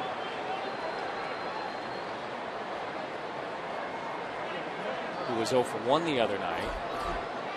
Arenado struck out on 3 pitches against Wade Davis just before Justin Upton singled. Well, this is a big pitch of the ball game for James Shields.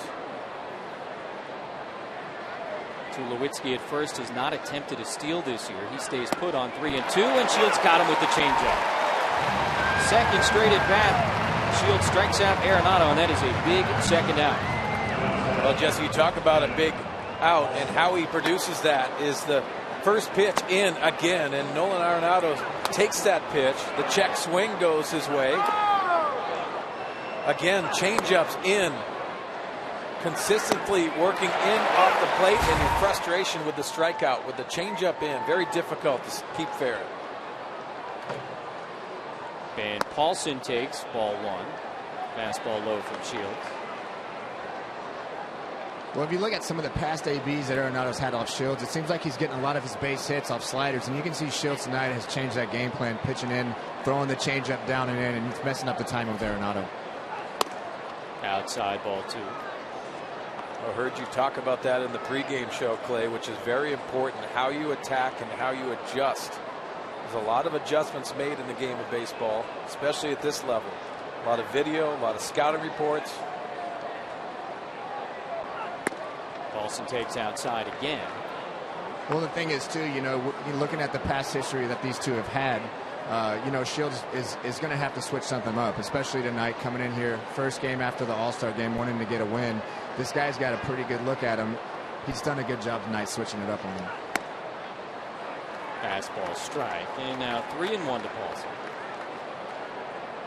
Pitch number 95 coming for Shields.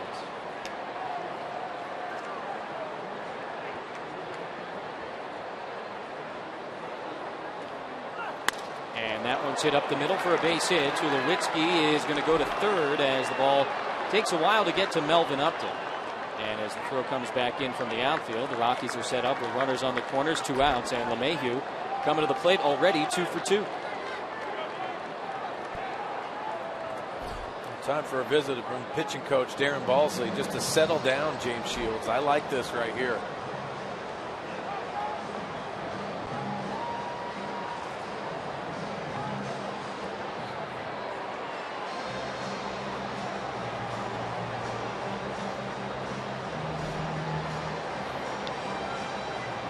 Got to figure at 95 pitches.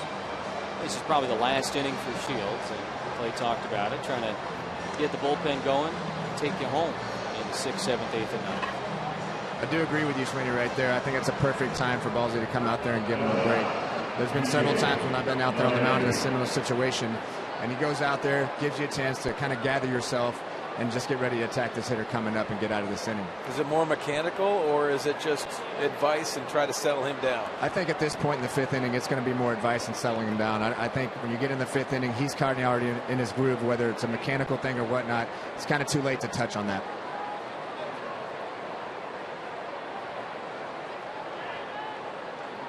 Rockies All-Star second baseman standing between Shields and the third out here in the 5th inning. And the fastball misses 1-0. Doubled in the 2nd, singled in the 4th.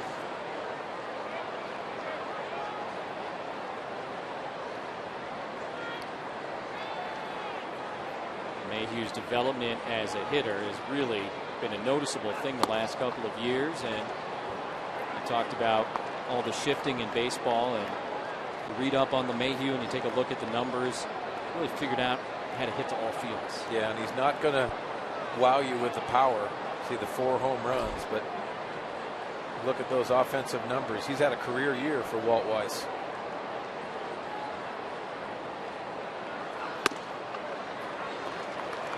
Two balls and a strike as fastball comes in at 91. We check our Cholula flamethrower. Seen Shields up at about 92 tonight. That's hot sauce. Yeah.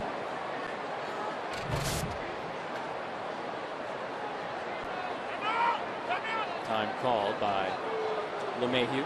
Yeah, we've seen a lot of that from the Colorado Rockies hitters tonight. Those late timeouts, the gamesmanship. You see Mateo get loose in the Padre bullpen. De La Rosa threw 24 pitches last inning. This is the 25th of the inning for Shields, and it misses for ball 3. If you think about it, James Shields is very emotional on the mound.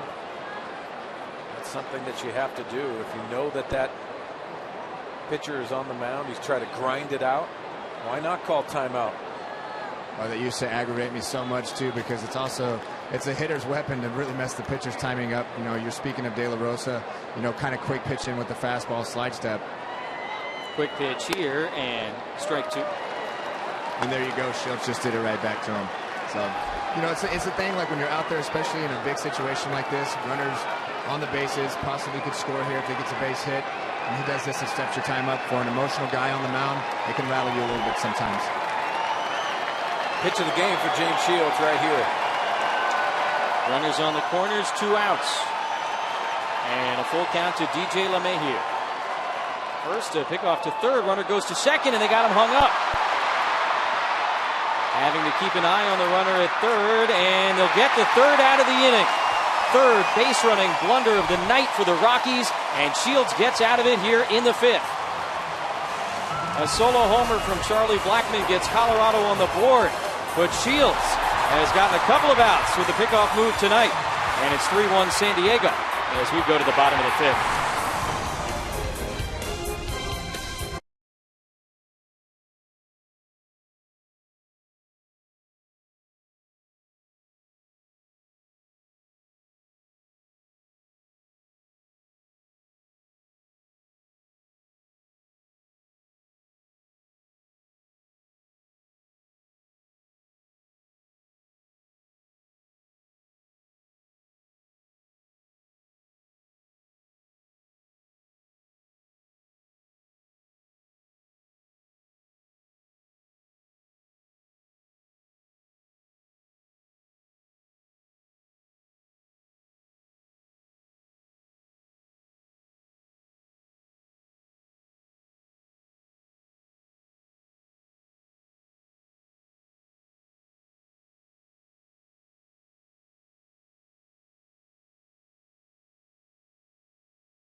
big series to start the second half, and in the fifth, the lights go out, literally, at Nationals Park in Washington, D.C., and in a 3-2 game, they couldn't get the lights back on.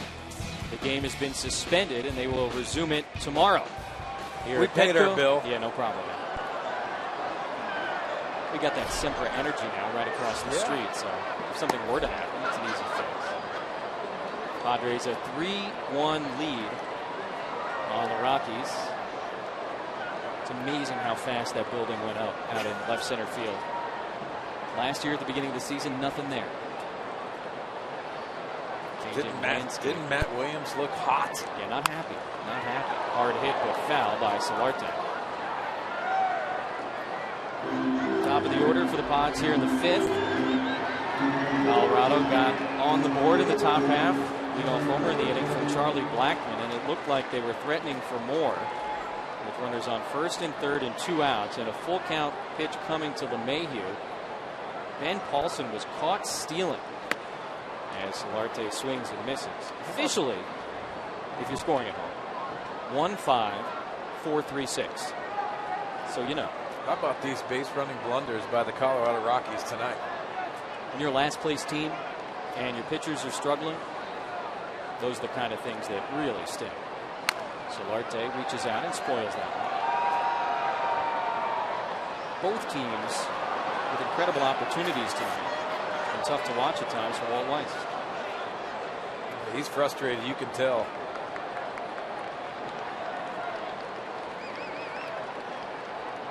Shields battled through his 5 innings.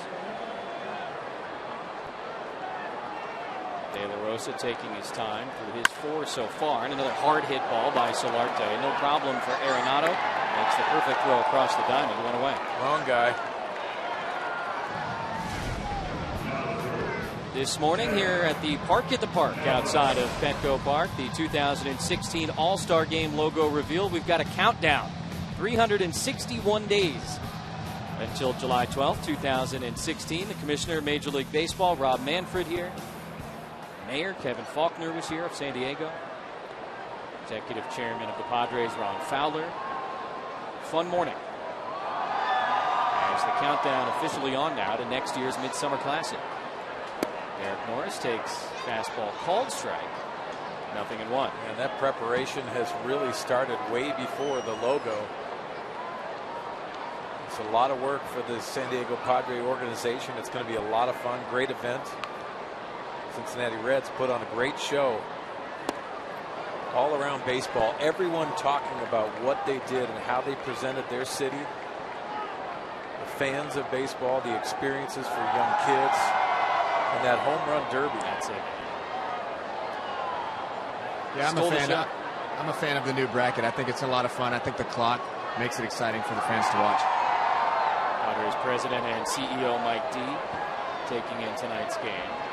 0-2 to Norris is a curveball outside. And yeah, the Derby, it seems like, was the main thing everybody was talking about. And got an opportunity to speak to Rob Manfred this morning when he was here, and he said, yeah, that's the format you should expect. Yeah, why not? Next summer. And when Todd Frazier, the hometown hero, ends up winning it. I just like the format. You're calling timeout. It's on your own. If anyone didn't see it, they have the ability to call a timeout. And it's all timed. And if you hit some long shots, you have a bonus time. And Todd Frazier put on an absolute show, but it was. The bracket was definitely successful moving forward. Buzzer beaters and brackets in baseball. And it was a lot of fun. Norris again spoiling a good pitch from De La Rosa. Still 1-2. Seen a lot of curveballs from De La Rosa tonight. More on the slider version before. Well, the Padres have been very successful against him this year in changing it up. Much like Clay talked about earlier with James Shields. You have to change things up. You have to give them different looks because they are going back to those at-bats that they had previously against De La Rosa. Another 1-2 pitch coming. And on the 6th pitch of the at-bat, you get another foul ball. Well, Sweeney, I mean, think about all the time that you spent in the video room looking at video and see what guys are doing, especially if you're struggling against a pitcher. You know, the pitchers do the same things as well. And at this level, look, you have to make adjustments. If you don't make adjustments, you know, you're not going to be around very long. And you can tell both pitchers have done their homework. Between start adjustments, in-game adjustments, so much a part of it. De La Rosa gave up 3 runs in the first. He's held the Padres off the board since.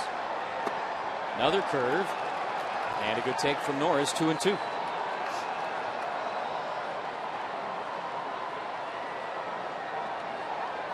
Matt Kemp eventually will bat next.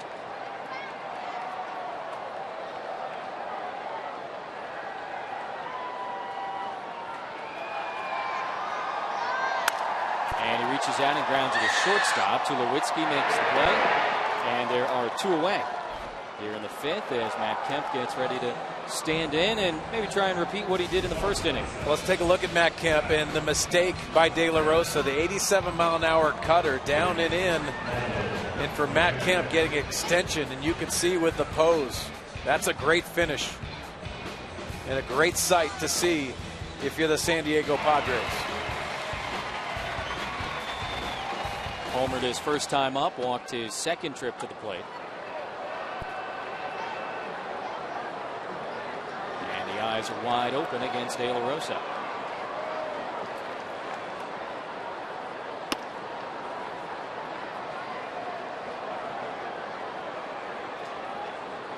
Kemp last year, 8 homers in the first half, 17 in the second half. This year, 8 homers in the first half, and 1 in a half a game in the second half. 1-1.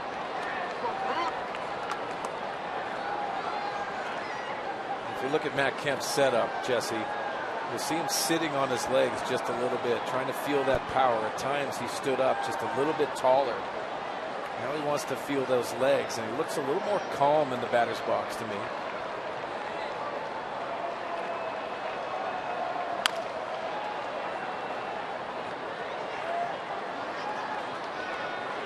Well, you talked about it at the beginning of the night.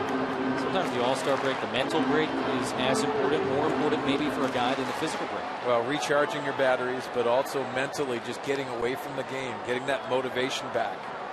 What it's going to take to get in and challenge yourself. All of these guys have a high expectation of themselves. And usually they're the hardest critics on themselves of what they did and what they produced in the first half. 1-2. He reaches down and lines it into center field for a base hit, maybe more. Kemp taking the big turnaround first. Blackman comes up throwing, and it's a standing double for Matt Kemp.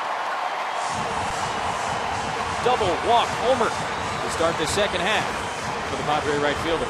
Jesse, when you have that calmness in the batter's box and you understand that you just have to seek out that curveball, that mistake, and this is down and in.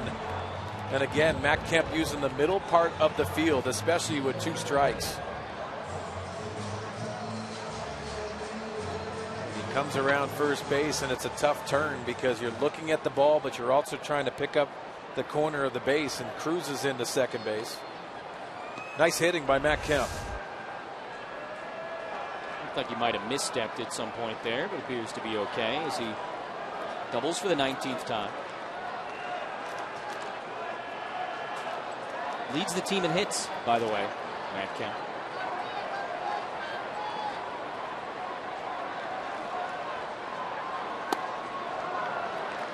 Slider to Upton. 0-1. Well, I got to tell you guys, from down here, that swing that Matt Kemp took, that looks like the Matt Kemp that was just demolishing the ball when he was up in L.A. When he's not getting fooled on those off-speed pitches like that and he's getting the head out, his timing looks like it's coming back. Yeah, and the loud sounds off the barrel of the bat from Matt Kemp. Everyone's seen that. 2-out double here, and Upton just missing a fair ball down the line. Nice snap. Camo gun. Clay, you've been on the rubber facing a Matt Kemp, and the presence in the batter's box, especially when he's hot. What is that like? Oh, well, it's the reason why he was brought to San Diego. Obviously, he's an unbelievable hitter, and he's the guy, whenever he has that confidence, I mean, you never want to face him. There you go. He goes down to get the ball right there. I mean, it's the Matt Kemp of old to me. De La Rosa 0-2 to Upton. Tries to tempt him with a slider just below the strike zone. 1-2. And I think I've seen that swing a few times off me, so I know when he's hot. Padre fans and fans all around baseball saw it for a lot of years in Los Angeles. Seen a couple of big time swings from Kemp here tonight.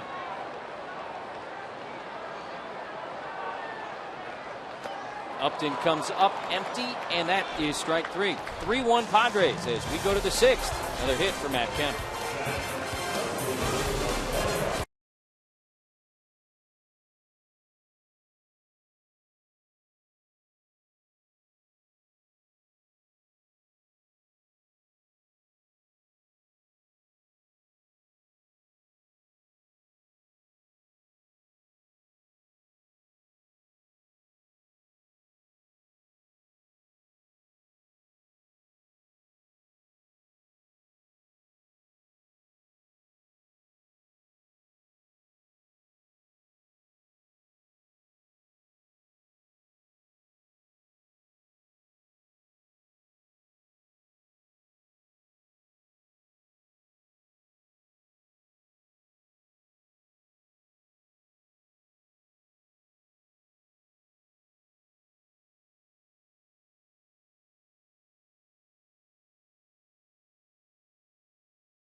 Towering solo homer in the first inning got the Padres on the board 1-0 with 2 outs. 2 batters later, it would be Jed Jerko at the plate, and with Justin Upton aboard, he went to straightaway center field for his 4th home run of this season. That put the Padres up 3-0. Rockies have had some chances, but they've made some mistakes. A couple of base running errors right there. Nice double play turned around the horn by the Padres. And for Colorado, some other base running issues. This was the old 1-5-4-3-6 caught stealing to end the 5th inning with runners on the corners and 2 outs. So James Shields battled through 5 innings. He threw 100 pitches, 56 of which were strikes, and his night is done. Jorge De La Rosa also 5 so far, 2 earned runs, although he's allowed 3. Big night for Kemp, homer for Jerko, as the Padres turn this thing over to the bullpen and Marcus Mateo. Well, Marcus Mateo has been very good out of the bullpen. He's added depth in the bullpen. Last time out, inning and 2/3 at Texas on Saturday. A lot of arms and legs coming at you. Heavy fastball and also that slider to go along with it. He's been fun to watch since being called up from AAA El Paso. Blows that fastball by DJ LeMahieu, who's 2 for 2. LeMahieu was at the plate when Paulson got stuck in that pickle to end the last inning. It was a 3-2 pitch that was going to come from Shields to LeMahieu. With the Chihuahuas, Mateo was the closer this season. Gonzalez Herman warming for the Rockies. 1-1, hit on the ground to the right side. Jerko's got to come in a couple of steps, but he throws out his counterpart. 1 away. And a quick first out for Marcus Mateo out of the pen. Kevin Quackenbush now starting to loosen up. Padres got 5 out of their starter. And it's up to the relievers.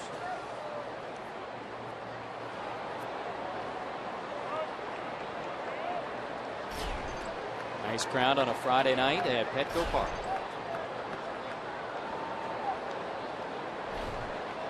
Catcher McHenry stands in. He takes a fastball outside. Clay, you've been a starter and a reliever. Does it differ for the relievers coming out of the All-Star break? I think it probably a little more so, yes, because, I mean, they're going to take a break. They're throwing the baseball every day. You're out here playing catch. You're doing flat ground, getting ready to pitch every night. I always felt whenever I was coming out of the bullpen that I was probably a little more rusty, because a couple days off coming out of the bullpen, you're always in such a rhythm getting ready for the games each night. It kind of disrupts you a little bit.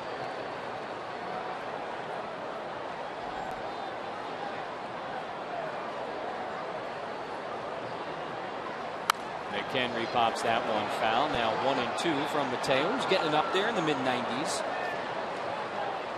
Well, Jesse, we talked about coming out of the break, and mentally, for me, coming out of the break, it felt like I've never hit before. You put the bat down, and it's not like you're going to go out and take batting practice, but just getting back on your routine, but also that feel that you have was very difficult, especially the amount of time you had off. Because if you think about it, the amount of time that you have an off day is usually one time, and then you get 4 off days. Yes, you're going to take batting practice the day before, the day of, when you get back. But that was a challenge. Baseball, more than any other sport, baby, just one of habit and routine and rhythm with the games every single day. And you're right. All of a sudden, you got a couple of days off in the middle of the year. It makes sense that some things come back more quickly than others when you get back. Well, I agree with Sweeney there. I feel like day one when we'd pick up the ball felt like the first day of the offseason that you threw a baseball. It came back pretty quick, though. Yeah, and settling in mentally, just mentally challenge yourself and getting into those big positions. Strike 3 called to McHenry. So a couple of quick outs for Mateo here in the 6th. Well, you see Mateo working inside with the 2-seamer in that run, as McHenry giving up and adding that depth in the bullpen for Mateo. He's been excellent. So when the Rockies are here, we're going to talk about defense, right? Because you got Arenado, you got LeMahieu. Tulowitzki made an unbelievable defensive play. That one's in the air to right field off the bat of Drew Stubbs. And Matt Kemp makes the catch. So a nice 1-2-3 inning out of the bullpen for Marcus Mateo. Still 3-1 Padres.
Bottom of the 6th inning at Petco Park. The Padres a 3-1 lead on the Colorado Rockies. All of the runs tonight coming via the long ball. Not in Denver. A couple of homers in the first for the Padres as Colorado goes to the bullpen here. In the 6th inning, Gonzalez Herman on for the 8th time this season. You see right-handers having more success, 333 average. And lefties 182. McHenry going over things. Jerko, Alonso, and Melvin Upton to hit for the Padres here in the 6th. James Shields, Jorge De La Rosa, the 2 starters, each going 5 innings. Marcus Mateo pitched a 1-2-3 top of the 6th.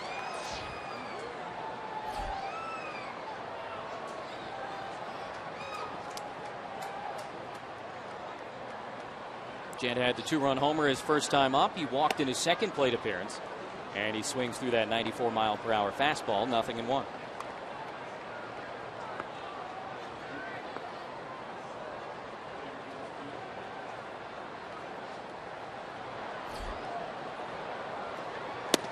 Jed takes a fastball this time, but it's a called strike, 0-2. Talk about the rustiness coming out of the All-Star break. You got to figure frustration for Walt Weiss tonight is the base running stuff. Yeah. That doesn't apply, right? Well, every time you're on the big league field, your concentration has to be there. The managers expect it. And you can't use coming out of a break as an excuse, especially when you're in last place.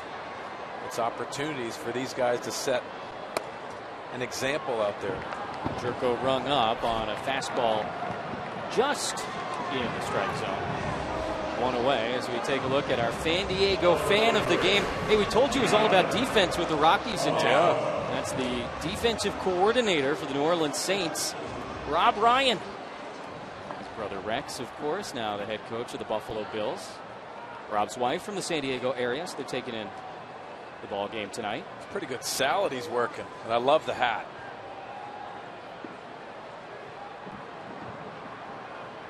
One of the great pro sports families of all time.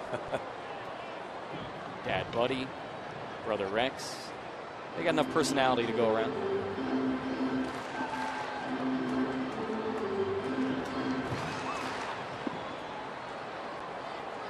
Alonso singled his last time up against De La Rosa. Another hit against a southpaw as he tries to get the bat going once again here in the second half. This is that changeup, 0-2.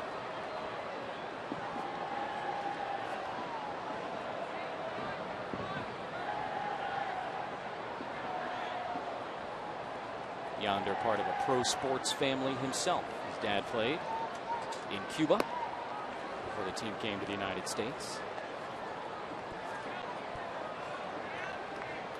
Excuse me, before the family came to the United States.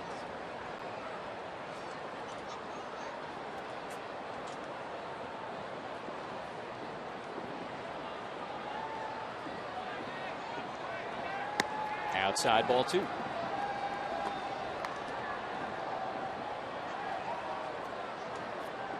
Summer Symphony by the Bay. Weekend fireworks after the shows, not too far from here.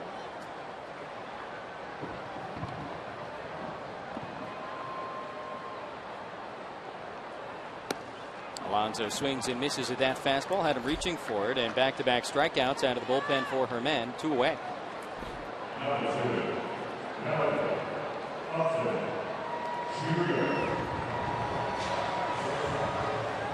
Two outs, nobody aboard. Melvin Upton Jr.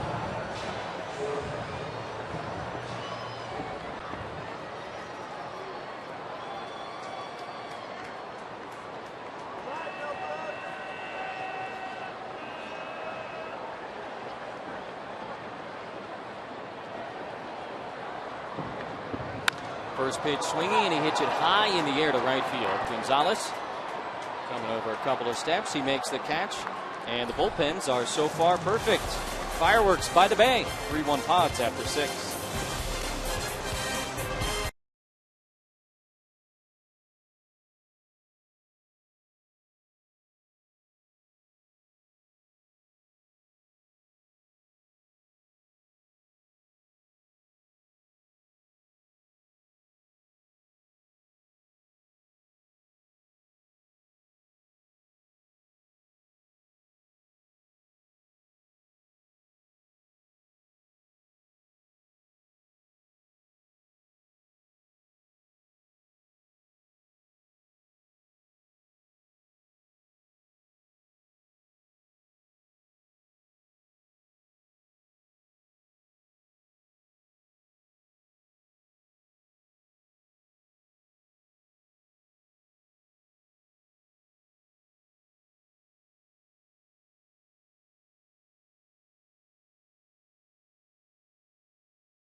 Mercury Insurance. Log on to mercuryinsurance.com today and see how much you could save.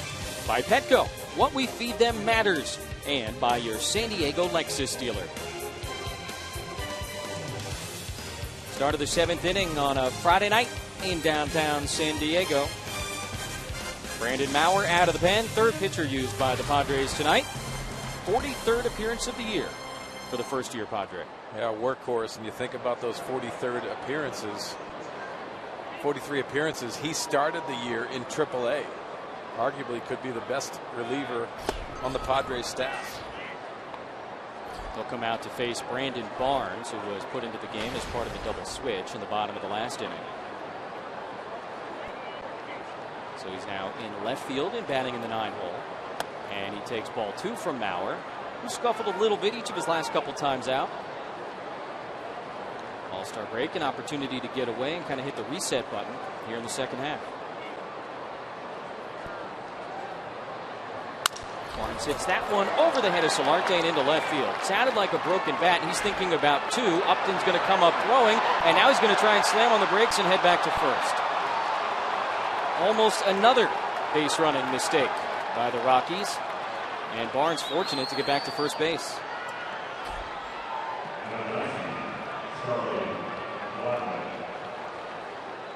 He was thinking 2 all the way, and Upton came up firing. Well, he pulls his hands in very nicely. Breaks his bat, but it's a good piece of hitting. Takes that wide turn, and it's a tough play for Jed Jerko. His back is to this play. He's going to try to apply the tag. Because if there's communication, I think they had a play on Barnes at first base. So a leadoff single for the Rockies here in the 7th. Marcus Mateo pitched a 1-2-3-6. He struck out a batter.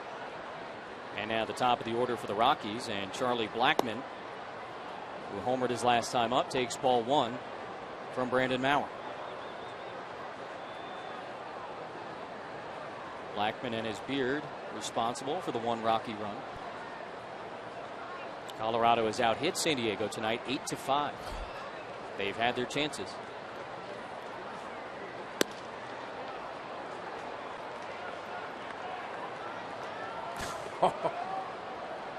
Fan club. He is locked in. I mean, he's got him beat. You a fan of the beards? It's the thing, right? You know, I'm the wrong guy to ask because I could never do that. You could give me years and years and years and it wouldn't happen. And that's a base hit into right field. Nearly got a piece of Barnes, but it gets through cleanly, and he's going to go first to third. Kemp's throw comes back in, and Brandon Maurer in some trouble here in a 2-run game in the 7th.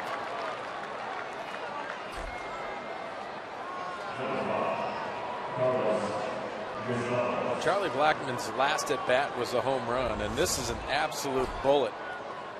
With that hole open with Yonder Alonso holding the runner, and Brandon Barnes doing his best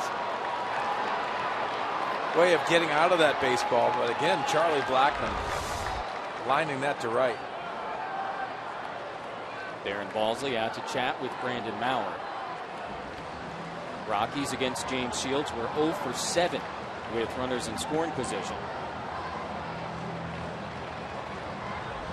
Well, again, with that hitting goes Brandon Barnes. You saw him trying to get out of that line drive's way, but still continuing on to third base. Which is good base running by Barnes.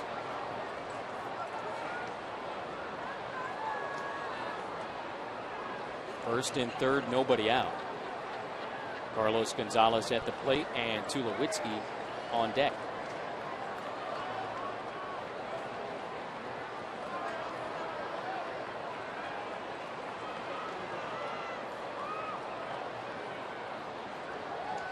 Maurer is developed into the 7th inning guy for the Padres and being given that assignment here tonight in the first game out of the All-Star break. 95 on the fastball. 0-1.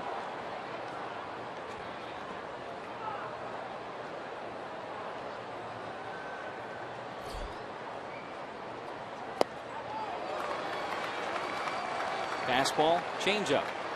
Strike 1, strike 2. That was a good changeup off of that fastball, Jesse.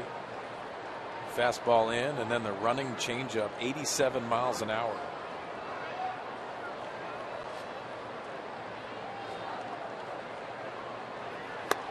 Loses the bat. Watch out. And strikes out.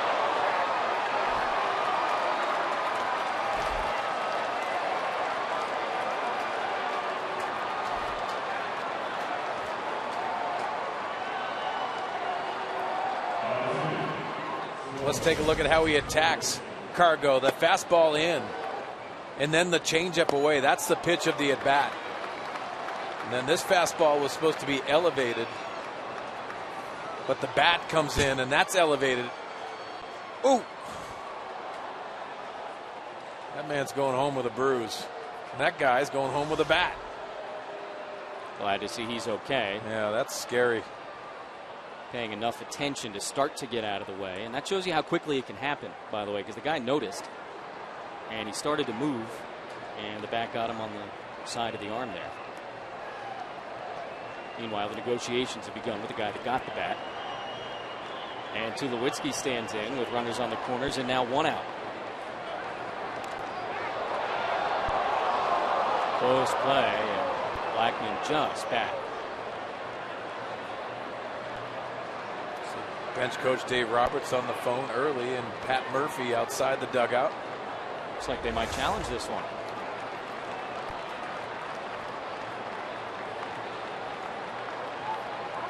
Ooh, that is close.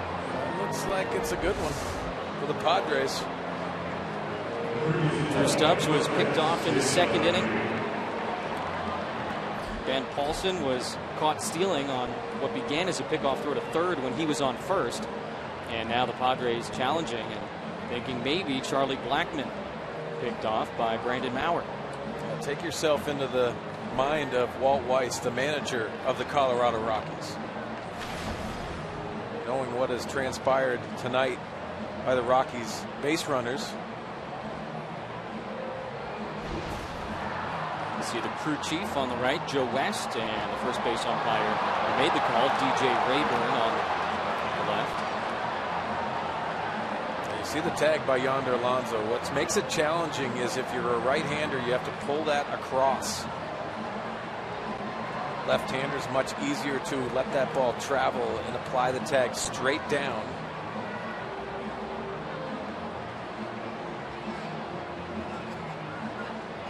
I don't see enough to overturn that one. See this angle.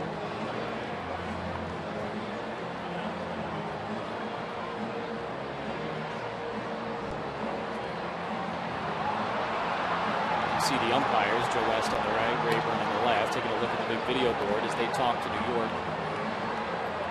And the replay umpire in the Manhattan neighborhood of Chelsea takes a look at the thing. Meanwhile, Brandon Maurer, Derek Morris have a chat, try and stay loose, and Blackman is safe.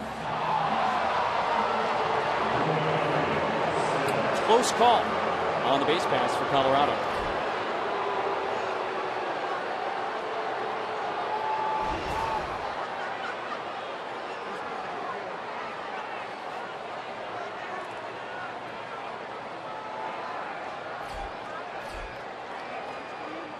Back to work on Tulowitzki.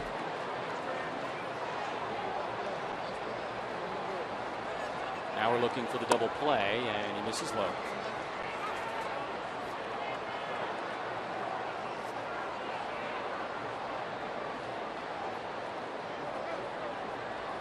Tulowitzki had a 21-game hit streak snapped last week. He has reached base now in 39 consecutive games. Blackman at first, the leading base stealer for the Rockies. He stays, and that's ball two.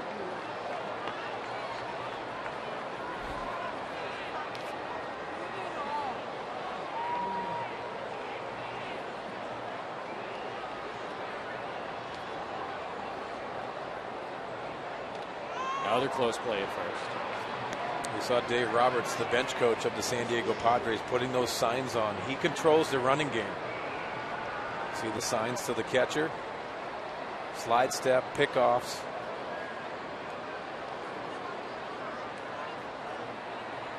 Blackman goes 2-0 to Tulowitzki. A called strike. Throw to second is going to get into center field, and it's going to get a run home. Blackman's going to go to third. And on a throwing error by Derek Norris, the Rockies crawl to within 1. It's now 3-2 here in the 7th.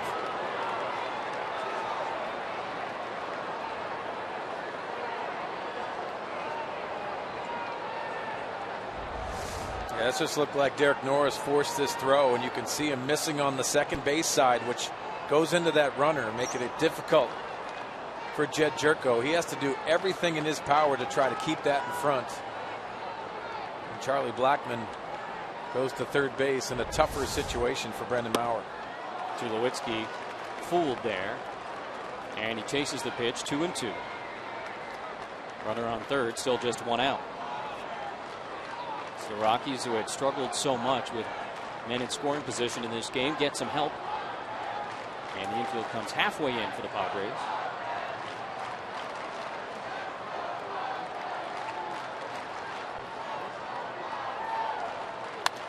Chases a high fastball, sends it back our way. That was 96 mile an hour, and you could see Troy Tulowitzki getting on top of that, or trying to get on top of it.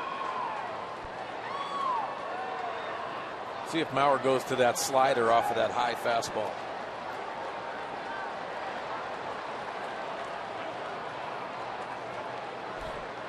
Blackmon, the tying run, 90 feet away.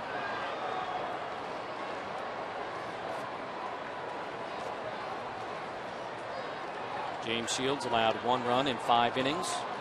Marcus Mateo pitched a 1-2-3-6. And Brandon Maurer here working in a tough situation in the 7th. Just misses at 97, 3-2.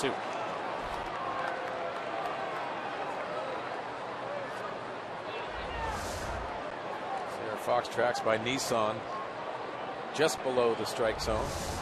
It's a good pitcher's pitch.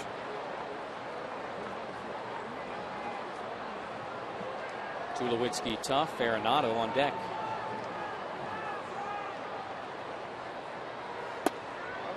Just misses again, ball 4. A couple of close ones do not go Maurer's way. And a sticky spot here for the Padre reliever. This copyrighted telecast presented by the authority of the San Diego Padres and may not be reproduced or retransmitted in any form, and the accounts and descriptions of this game may not be disseminated without the express written consent of the San Diego Padres.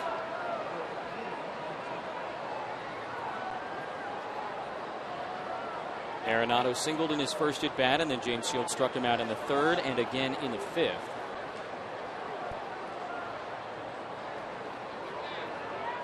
It'll be interesting to see how they attack him. A lot of stuff in with James Shields on the mound. Maurer with more velocity than Shields. They start him away, and he reaches for it, fouls it back. Even what James Shields did earlier, as we see the runners in scoring position this year, that's been the difference maker for Arenado offensively. But what James Shields did in the at-bats leading up to this can expose him to that pitch away. His 34 hits with runners in scoring position, more than anybody else in baseball.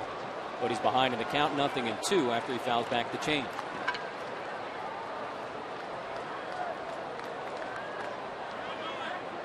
Dan Balsley on the horn to the bullpen.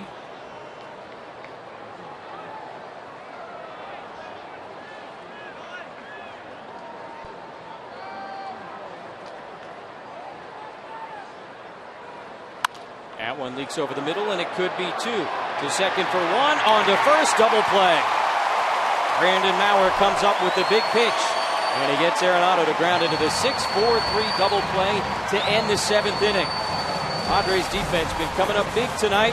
Rockies have had their chances. They get one more as we stretch in San Diego. 3-2 Padres.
attacks Nolan Arenado, and I think it had a lot to do with what James Shields set up, and you see that backup slider, but the double play ball. When you look back to James Shields and how he attacked Arenado, being aware of that inside pitch was the benefit of Brandon Maurer and a big double play for the Pods. Will Middlebrooks leads off, bottom of the 7th, and a 3-2 lead for San Diego. They've been out hit 9-5. Each team has committed an error. Each error has led to an unearned run. Padres shortstop takes inside, ball 1. Well, it's important for the Padre offense to answer back. They have not scored since the first inning.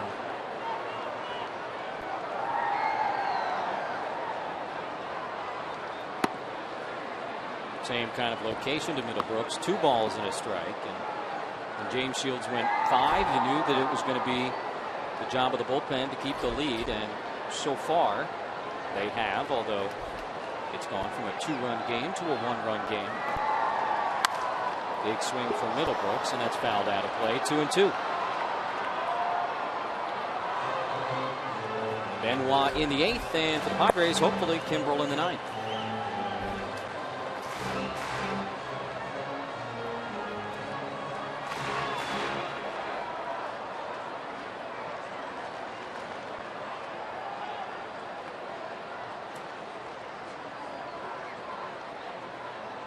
Ball 3.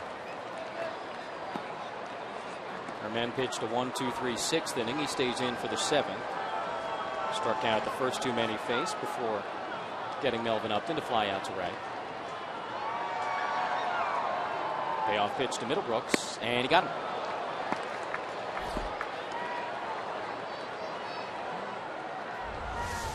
It just looked like a changeup to Will Middlebrooks, that down and in. It's like a fastball out of the hands, and you can see swinging on over the top of that pitch.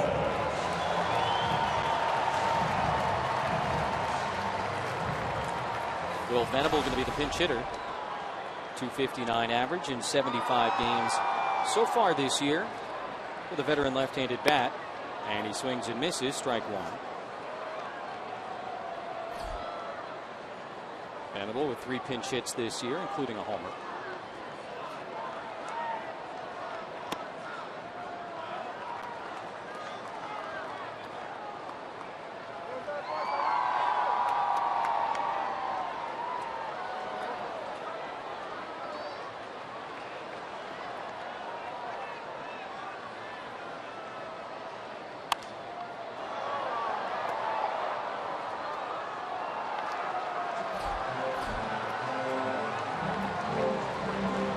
Kemp and Jerko have driven in the runs. Homers in the first. Padres kept off the board since then.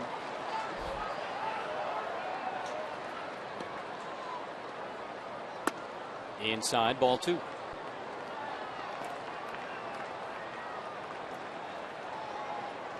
Walt Weiss sticking with his reliever for a second inning of work. He's got a lot of options out in the bullpen.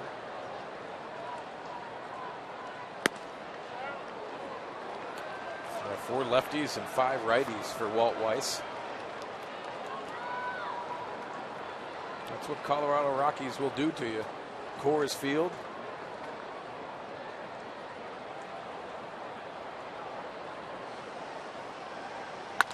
In the air to center. That's Blackman. And shy of the warning track. He'll make the catch for the second out here in the 7th. We take a look at the National University standings in the National League West and the National League Wild Card. Padres and the Rockies just a game within one another. 4th place on the line here this weekend. Padres, of course, trying to get this thing going. Chase down Arizona, and the D-backs just 4.5 games out of a playoff spot in the National League. Big homestand as Yangervis Solarte takes strike 1.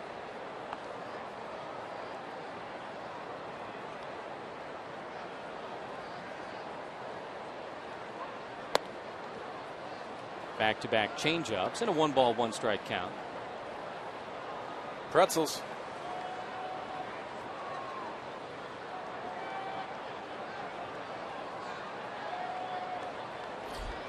Yangervis 0 for 3 tonight as another changeup is delivered. But he went into the All-Star break hot. He had that huge home run Saturday night in Texas to give the Padres a lead in the 9th inning.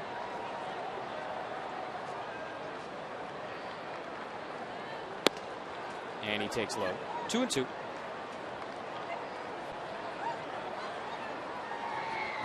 Saturday night, 9th inning, team down. That is a 2-run shot to give him the lead.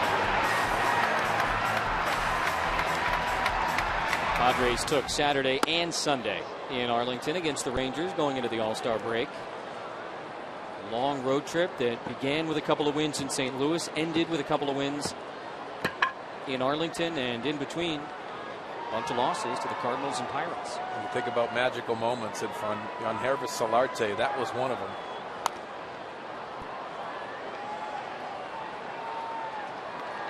Not something that happens all that frequently. The go-ahead homer in the 9th. Game 2 of this series tomorrow. Join us at 5 o'clock on Fox Sports San Diego.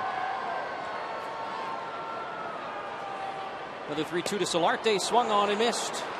A couple of strikeouts in each of his 2 innings for Gonzalez Herman, and we'll go to the 8th. 3-2 San Diego.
One of this 3-game set. Clay Hensley and I working on Padres Live, the post-game show, which will be brought to you by Cox Communications. Joaquin Benoit in right now, but pretty soon it'll be Craig Kimbrell time, and he's always tough, Clay. Yeah, he's one of the best closers around, and he's finally coming back to the Craig Kimbrell that we all know. Last 7 games, pitching around a 1.23 ERA, finishing off the first half with 2 saves. I think he's ready to continue it. Yeah, he's got 23 on the year, so we'll look forward to seeing Craig Kimbrell. Hopefully it continues to go according to script as the Rockies have been quieted here offensively, though the Padres have had a little trouble on their hands, have been able to keep them quiet. What we see after the final out, guys, we'll tell you everything that happened in the ball game tonight. We'll also give you any highlights should they be pertinent from the rest of the league. And you're going to hear from Rob Manfred, the commissioner of baseball. Today, big day here in San Diego as the logo for the 2016 All-Star Game was unveiled. So we'll hear from Rob Manfred and others when we see you tonight after the final out. Jesse, Mark? Mike, thanks a lot. Clay, appreciate it very much. As you said, Joaquin Benoit on to face the Rockies here in the 8th inning. He blows a fastball past Ben Paulson.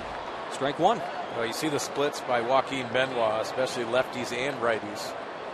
Tough challenge, and that split changeup is a devastating pitch to both left-handers and right-handers. Paulson 1 for 3 tonight and responsible for one of those outs on the bases that the Rockies have made. If this game ends 3-2 or even 4-2, 5-2, got to figure Colorado is going to look back and say, what if? A lot of opportunities here tonight, and they haven't really cashed in. Dribbles that one to the left side. Solarte cutting in front of the shortstop Middlebrooks, and he makes a nice play for the first out here in the 8th. All right, it's time again to tweet your strongest fan photo. Use hashtag SDDataStrongFan, and you might just see yourself in an upcoming telecast. It's all brought to you by T-Mobile. Doesn't have to be a selfie, Mark. Yeah, I'm not big on selfies. You? No. But you can do a regular one. It can be you can have your friend take the picture. Like I could take a picture of you, and we could use the hashtag SDDataStrongFan, and we should try that. We might see ourselves on TV. Canely and Betancourt up for the Rockies after a couple of innings from Herman. DJ LeMahieu with one out. And Benoit delivers a fastball high. Not just tonight that the Rockies have struggled in the big spots. They were swept here in May, and in 34 innings at Petco Park this season, the Rockies are 0 for 27 with runners in scoring position. LeMahieu pops that one up right side. Alonso giving it a look over the shoulder, and Jerko can't hold on as he slams into that side wall. Jed nearly made a great catch, and it looked like the ball might have just scooted out of his mitt at that last moment. Let's take another look at it. You see Jed Jerko going over, and that fence is right at that knee level. Looked like that fan tipped it before it went into the glove.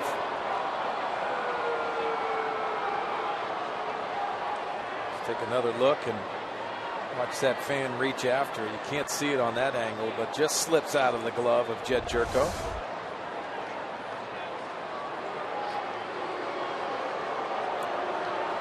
Tough play along the rail, and a little bit more life for DJ LeMahieu.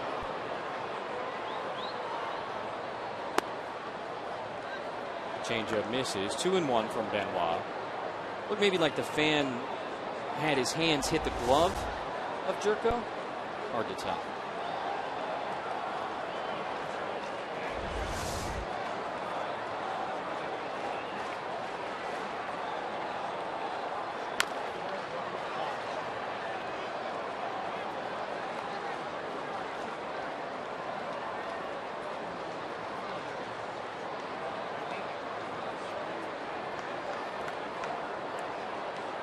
Fun week for LeMahieu. Turned 27 on Monday. Started the All-Star game on Tuesday. Yeah, and what an honor. Congratulations to him. I know he's worked so hard, obviously known for his defense, and then had a great offensive year leading up to it. Take strike 3 called from Joaquin Benoit. Fastball cut back and hit the outside corner, 2 away. Well, heavy dose of changeups to DJ LeMahieu, and he freezes him with that fastball. Take a look at this fastball and where it's located. Perfect pitch by Joaquin Benoit. He got Paulson, he got LeMahieu, now it's McHenry.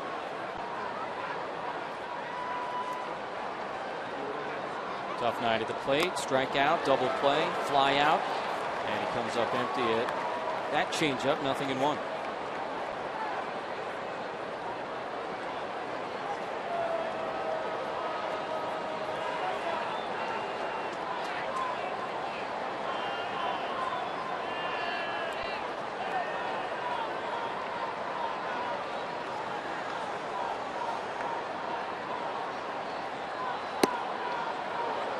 Breaking ball from Benoit, slides out of the zone, 1-1.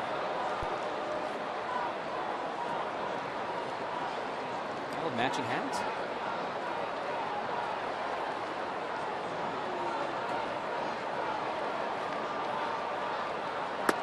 Ball 2.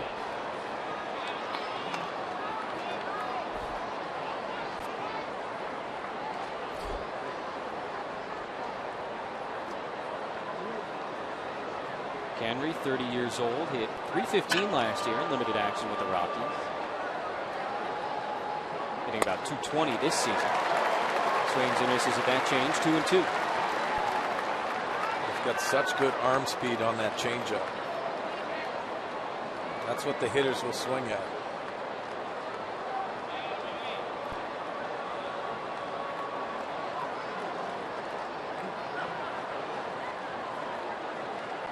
Joaquin trying for the 1-2-3-8, and he got it.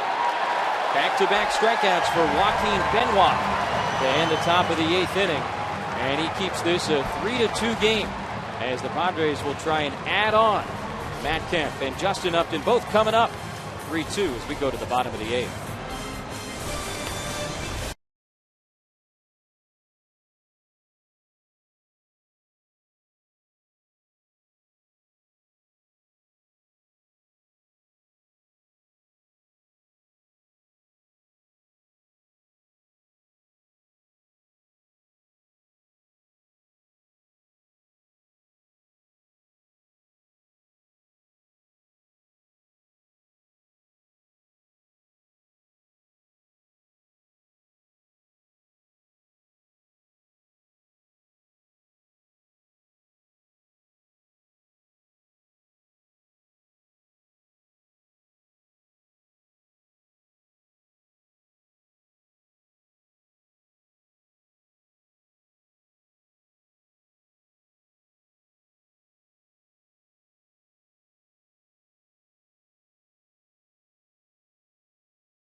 brand new Extra 1360 Fox Sports San Diego. But first is an all-new Padres POV. Take a look as we go behind the scenes of everyone's favorite social hour. The cool thing about the show is no two are the same. You never quite know what you're going to get. We might show up in the morning thinking we're going to talk about one thing, and then something happens during the day, and it becomes a totally different show. Oh, you don't want to miss Padres POV coming up tonight. Allie Sturm's got that, and she's got more right now. Allie? Yes, we have a lot of great content coming up on Padres POV tonight. I actually got to experience my first Del Mar races. I got to get all the sights and sounds of the horse races in opening day. And then, of course, we went behind the scenes at the Fox All-Star shoot. We went with all the young All-Stars, what they deemed the dugout from heaven. And finally, it was Over the Line tournament that's personal to San Diego. It's held at Fiesta Island. It started off with just a couple teams, but now there's over 1,200 teams. There's a lot of great content tonight, Jesse, and I had a blast shooting it, I have to say. All right, Allie, we'll check that out after Padres Live, the postgame show. Fun stuff coming up. Padres Social Hour, you do a great job on that show. Thank you very much. We do what we can. Derek Norris to lead it off against the new Colorado pitcher, Rafael Betancourt. Comes on in place of Herman, who threw 2 innings and struck out 4 batters. And he delivers a first pitch fastball high. Well, for Rafael Betancourt, as we see Craig Kimbrell loosen up in the Padres bullpen, but Betancourt, the former closer, will stay predominantly away. Fastball, curveball, and changeup. Sits right around 91 miles an hour. Coming back from Tommy John surgery, did not play the pitch last year in the major leagues. Went from August of 2013 until opening day this year without a major league appearance, and another guy coming back from that ligament replacement surgery.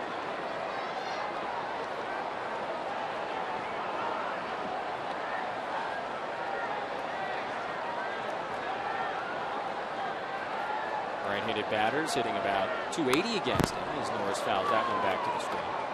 1-2.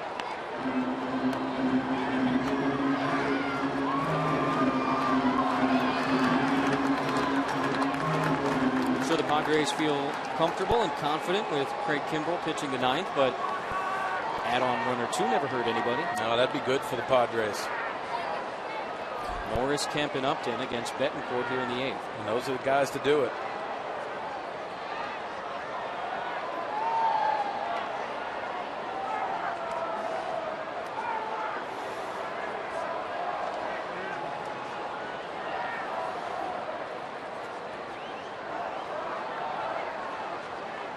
Betancourt made his major league debut with the Indians all the way back in 2003. Was for a long time in Cleveland, then came to Colorado.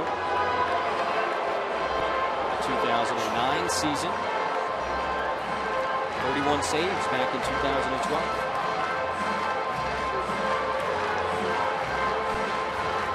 Seems like the Colorado Rockies pitchers are taking a lot of time in between pitches. I say put a clock on them. Pitch clock. It's happening in the minor leagues. AA and AAA. Former Padre Tony Clark, now head of the Major League Baseball Players Association, said this week as Norris strikes out that, hey, just because it works at AA and AAA doesn't mean it's going to work in the bigs. We'll see. Time for In the Driver's Seat, brought to you by Kia. And I would say Matt Kemp has very much been in the driver's seat here tonight. Looks like he's come out of the break with a purpose, and obviously it helps with your first at bat being a home run, but seen some really good at bats by Matt Kemp. 2-strike hitting the last time out with his double.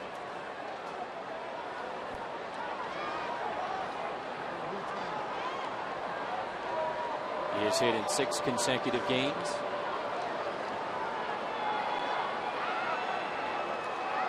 And he takes ball 1.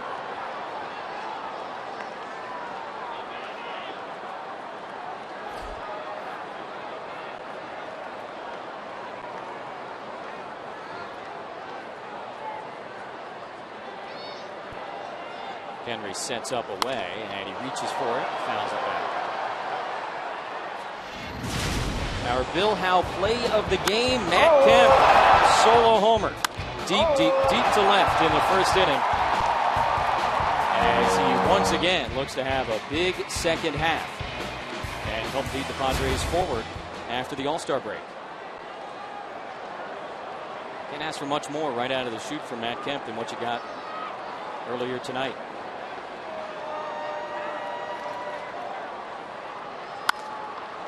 Another big swing there, and he fouls it back.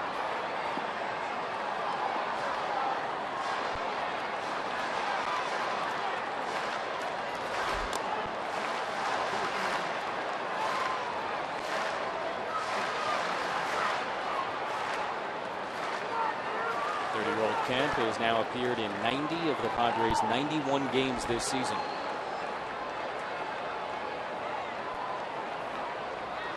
Seen him hit third, fourth, first. They try and get him going in the next gear.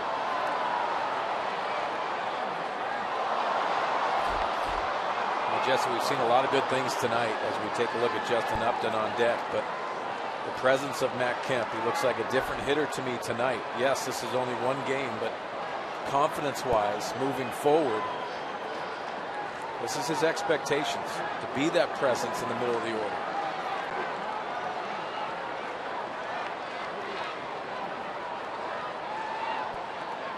Homer walk double in his 3 trips to the plate tonight. And Betancourt steps off. He's got to take his time. Things are going too quickly for him.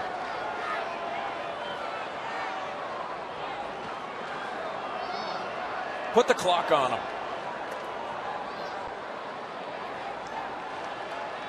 I would expect that to be a big part of the next collective bargaining agreement negotiations. Each side has sort of made their initial feelings known, and after next season, we'll see. At that point, you're going to have some good data from the AA and AAA level. Sides are going to be able to make their arguments for and against, and certainly understand where the players come from there. The veteran guys that have been having success and doing it their way for a long time. You just don't need to stretch and take your time in between every single pitch. Frustrates a lot of people even watching the game. Kemp spoils a good offering there. Still 2-2.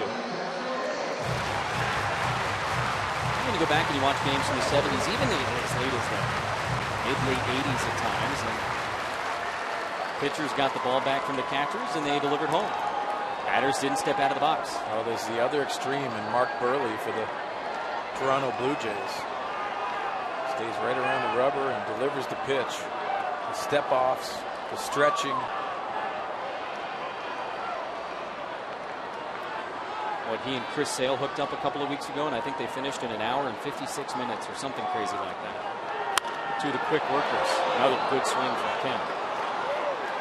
And Betancourt's having trouble getting anything past him. Still 2-2. Now, when you have a longer swing, you're going to swing over the top of this ball, and you see him pulling his hands in.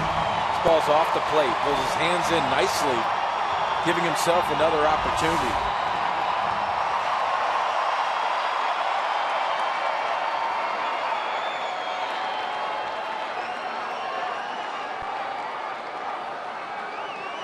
Eighth pitch of the at-bat is coming. And it's high, ball 3.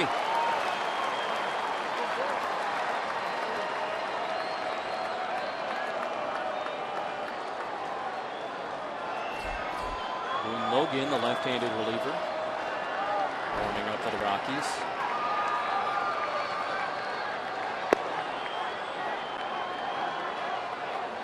Pitch number 9 of the at-bat. And off the hands into shallow right. Gonzalez coming over, and he's not going to have a play in foul territory. Big-time battle going on here between Matt Kemp and Betancourt as we revisit our keys to the game, brought to you by your San Diego Honda dealers. Well, again, you see the best when they're in scoring position. 0 for 7 against James Shields. He grinded it out tonight. And he handled Nolan Arenado and Carlos Gonzalez. Only 2 for 7, 4 strikeouts. What really sticks out in my mind is how James Shields attacked Nolan Arenado. Fastballs in, changeups in. Pitch number 10 from Betancourt to Kemp. And another foul ball.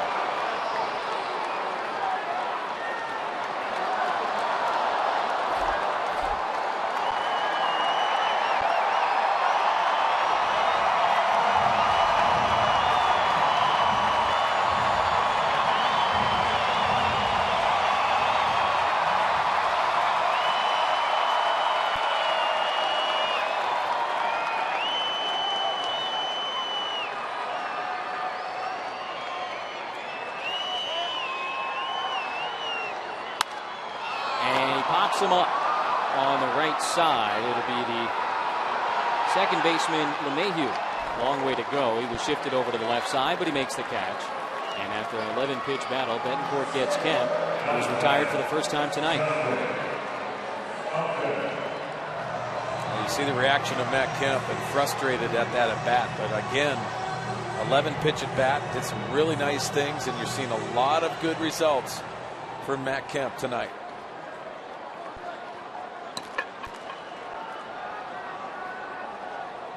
Justin Upton scored one of the 3 Padre runs after he reached on interference in the first. Jed Jerko hit a 2-run homer. And he takes strike 1 at the knees.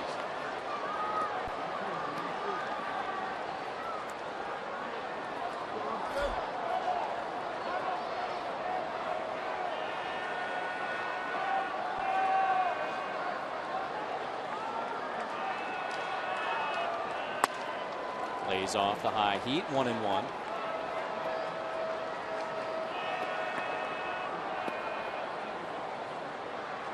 Amazing to think that in a 1-0 game with 2 outs in the bottom of the first inning, catcher's interference would extend the inning and lead to what's the difference in this game?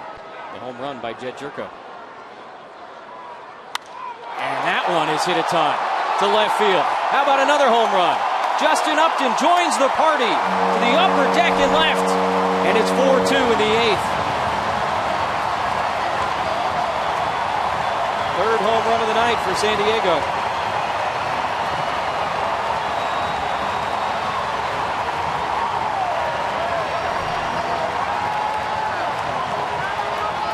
This is just a picture-perfect power swing. You see him using his lower half and the strength in his hands.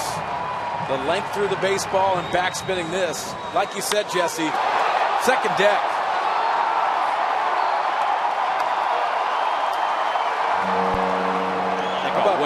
How about Pat Murphy right here? What a reaction.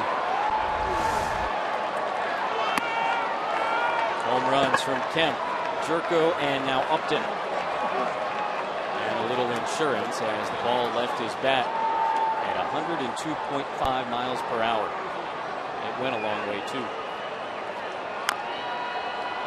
Jesse, excuse me, the production in the middle of the order.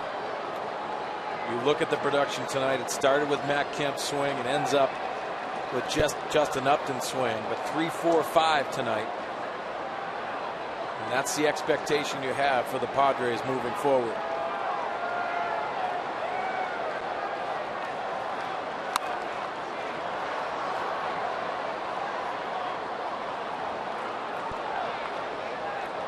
All 3 home runs, just bombs. Kemp and Upton going out to left. Jerko to straightaway center towards the hedges in front of the batter's eye.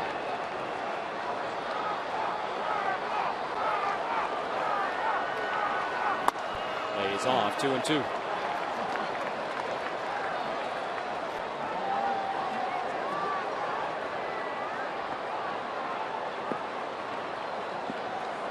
Kemp battled Betancourt, long at bat, and then Upton homer.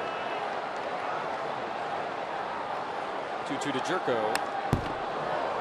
As we take another look back and listen to this.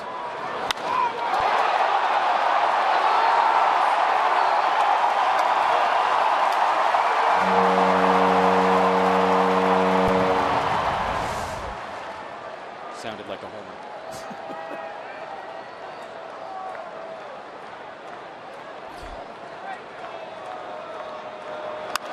Jerko hits that one well to left, but it's going to be a foul.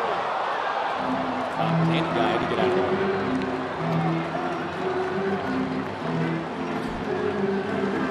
Post-game show coming up next. Mike Pomerantz and Clay Hensley will have some of the fun highlights. Padres playing long ball tonight against the Rockies and trying to beat Colorado again here at Petco.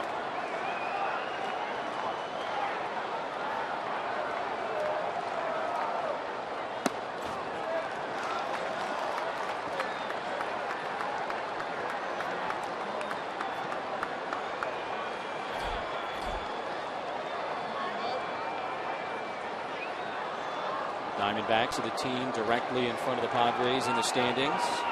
They're at home against the Giants, tied 5-5, going to the bottom of the 8th.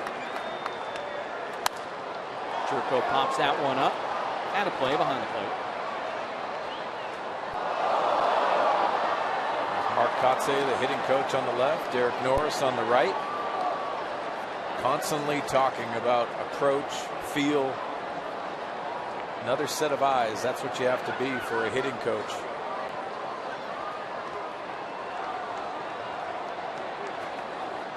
Kemp had an 11-pitch at bat earlier this inning, and this is pitch number 9 coming from Betancourt to Jerko after the calisthenics are done.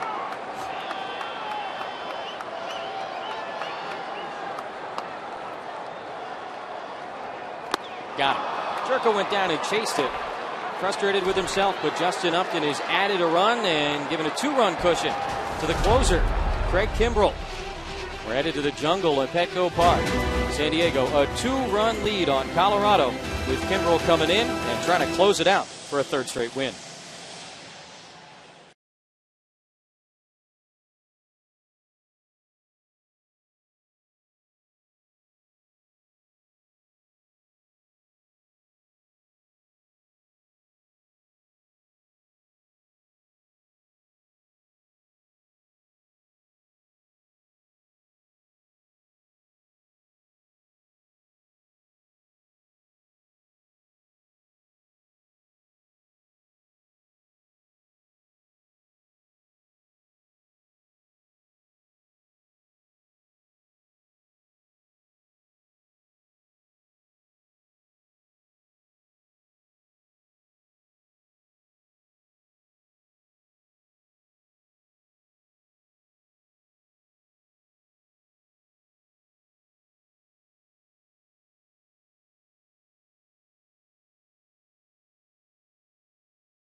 Inning at Petco Park. Justin Upton adding to the lead in the bottom of the 8th with a solo home run. His 15th long ball of the season. And the Padres have a 4-2 lead as the closer, Craig Kimbrell, comes in. Yeah, 23 out of 24. And you heard Clay Hensley in our 8th inning hit talk about Craig Kimbrell. He is back and looks like he's back into his dominating self. You can see the numbers starting to get down where they should be. But the strikeouts, 48 strikeouts. And 33 in the 3rd innings. For me, I look at a closer, that top line, 23 out of 24, thumbs up. And that's how you're judged. Padres won each of their last 2 games before the break. Kimbrell saved each of them, trying to make it 3 in a row. As the pinch hitter, Willeen Rosario, takes a 98-mile-per-hour fastball outside, ball 1. After the double switch for the Rockies back in the 6th inning, the pitcher hitting out of the 8-hole. Rosario hitting here to lead off the 9th. And he takes a fastball low, 2-0. Rosario, former catcher, now strictly a first base pinch hit type guy. With Morneau on the disabled list, he and Paulson platooning at first. Behind that fastball at 98, 2-1.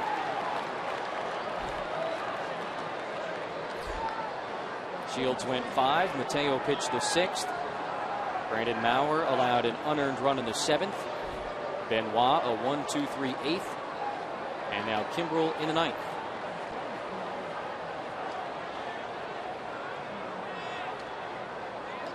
Saw Cashner and Ross. They'll start the next 2.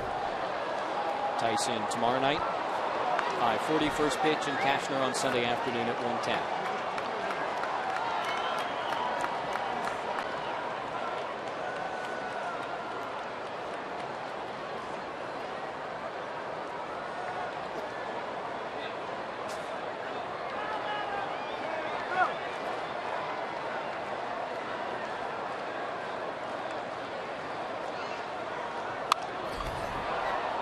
Rosario on the fastball.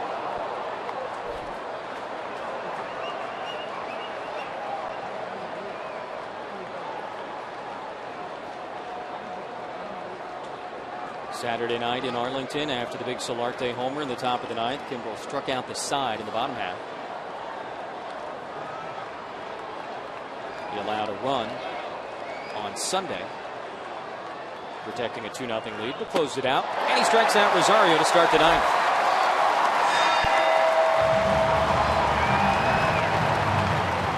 Heavy dose of fastballs for Craig Kimbrel, and then he busts out the curveball, the first curveball of the night.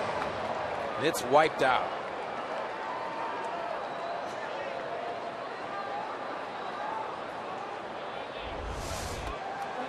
Just not a comfortable at bat. Second at bat for Brandon Barnes. Came in that double switch in the sixth. Then he comes up empty on a fastball.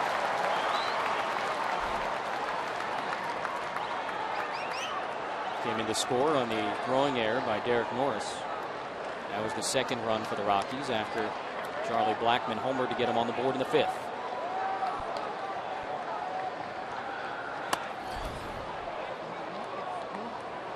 Padres got 3 in the bottom of the first on the homers from Kemp and Jerko. Colorado made it 3-1, 3-2, and then Justin Upton's 15th homer in the bottom of the eighth extended it 4-2. Keys. Just you see the 98 miles an hour, but also the deception of hiding the baseball and that quick arm from Craig Kimbrel. Also, he's got that intimidating factor of just hanging that right arm out.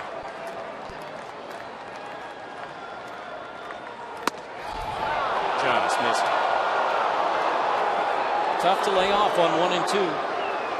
Barnes does, and the count evens.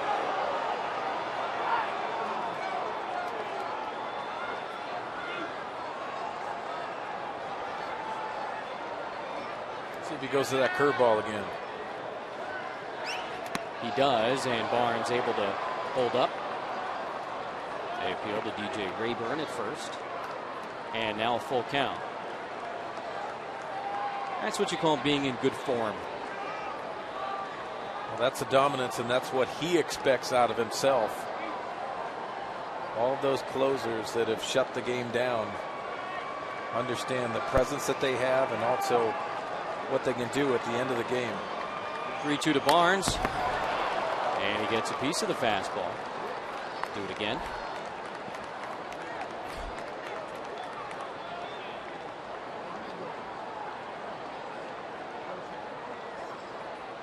Rockies won 4 straight games going into the All-Star break. They swept the Braves in the last weekend. Before the break, Padres won their last 2. San Diego trying to make it 3 in a row here against Colorado.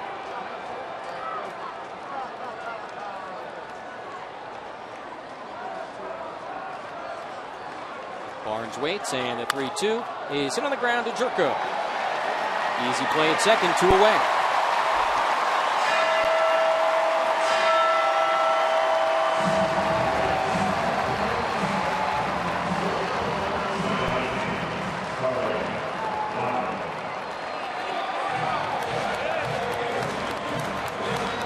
Top of the order for the Rockies, down 2 with 2 out.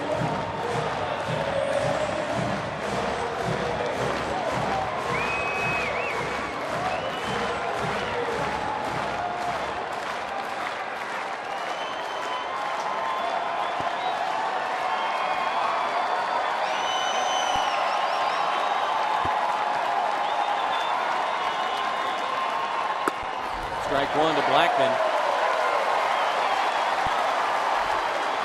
Made out in his first 2 at-bats, reached in his last 2.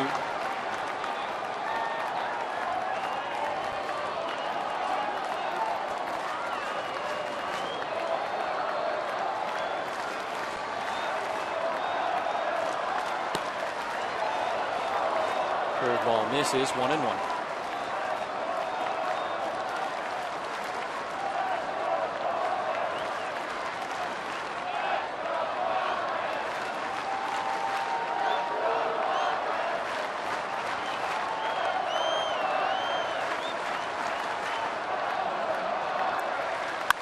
On the ground again to Jerko at second base. He's got it, and the ball game is over. Craig Kimbrell comes on to record his 24th save of the season. The Padres have won 3 straight. A 4-2 home run fueled victory over Colorado to start the second half. Padres Live, the postgame show is up next. Mike Pomerantz, what have you got? Jess, thanks very much. We'll see in just a couple of moments. We've got a one-on-one interview with the commissioner of Major League Baseball talking about the upcoming All-Star Game next year, which will be in San Diego. We'll show you the brand new logo. Also, you'll hear from Pat Murphy as his team starts the unofficial second half of the year with a nice W over the Rockies.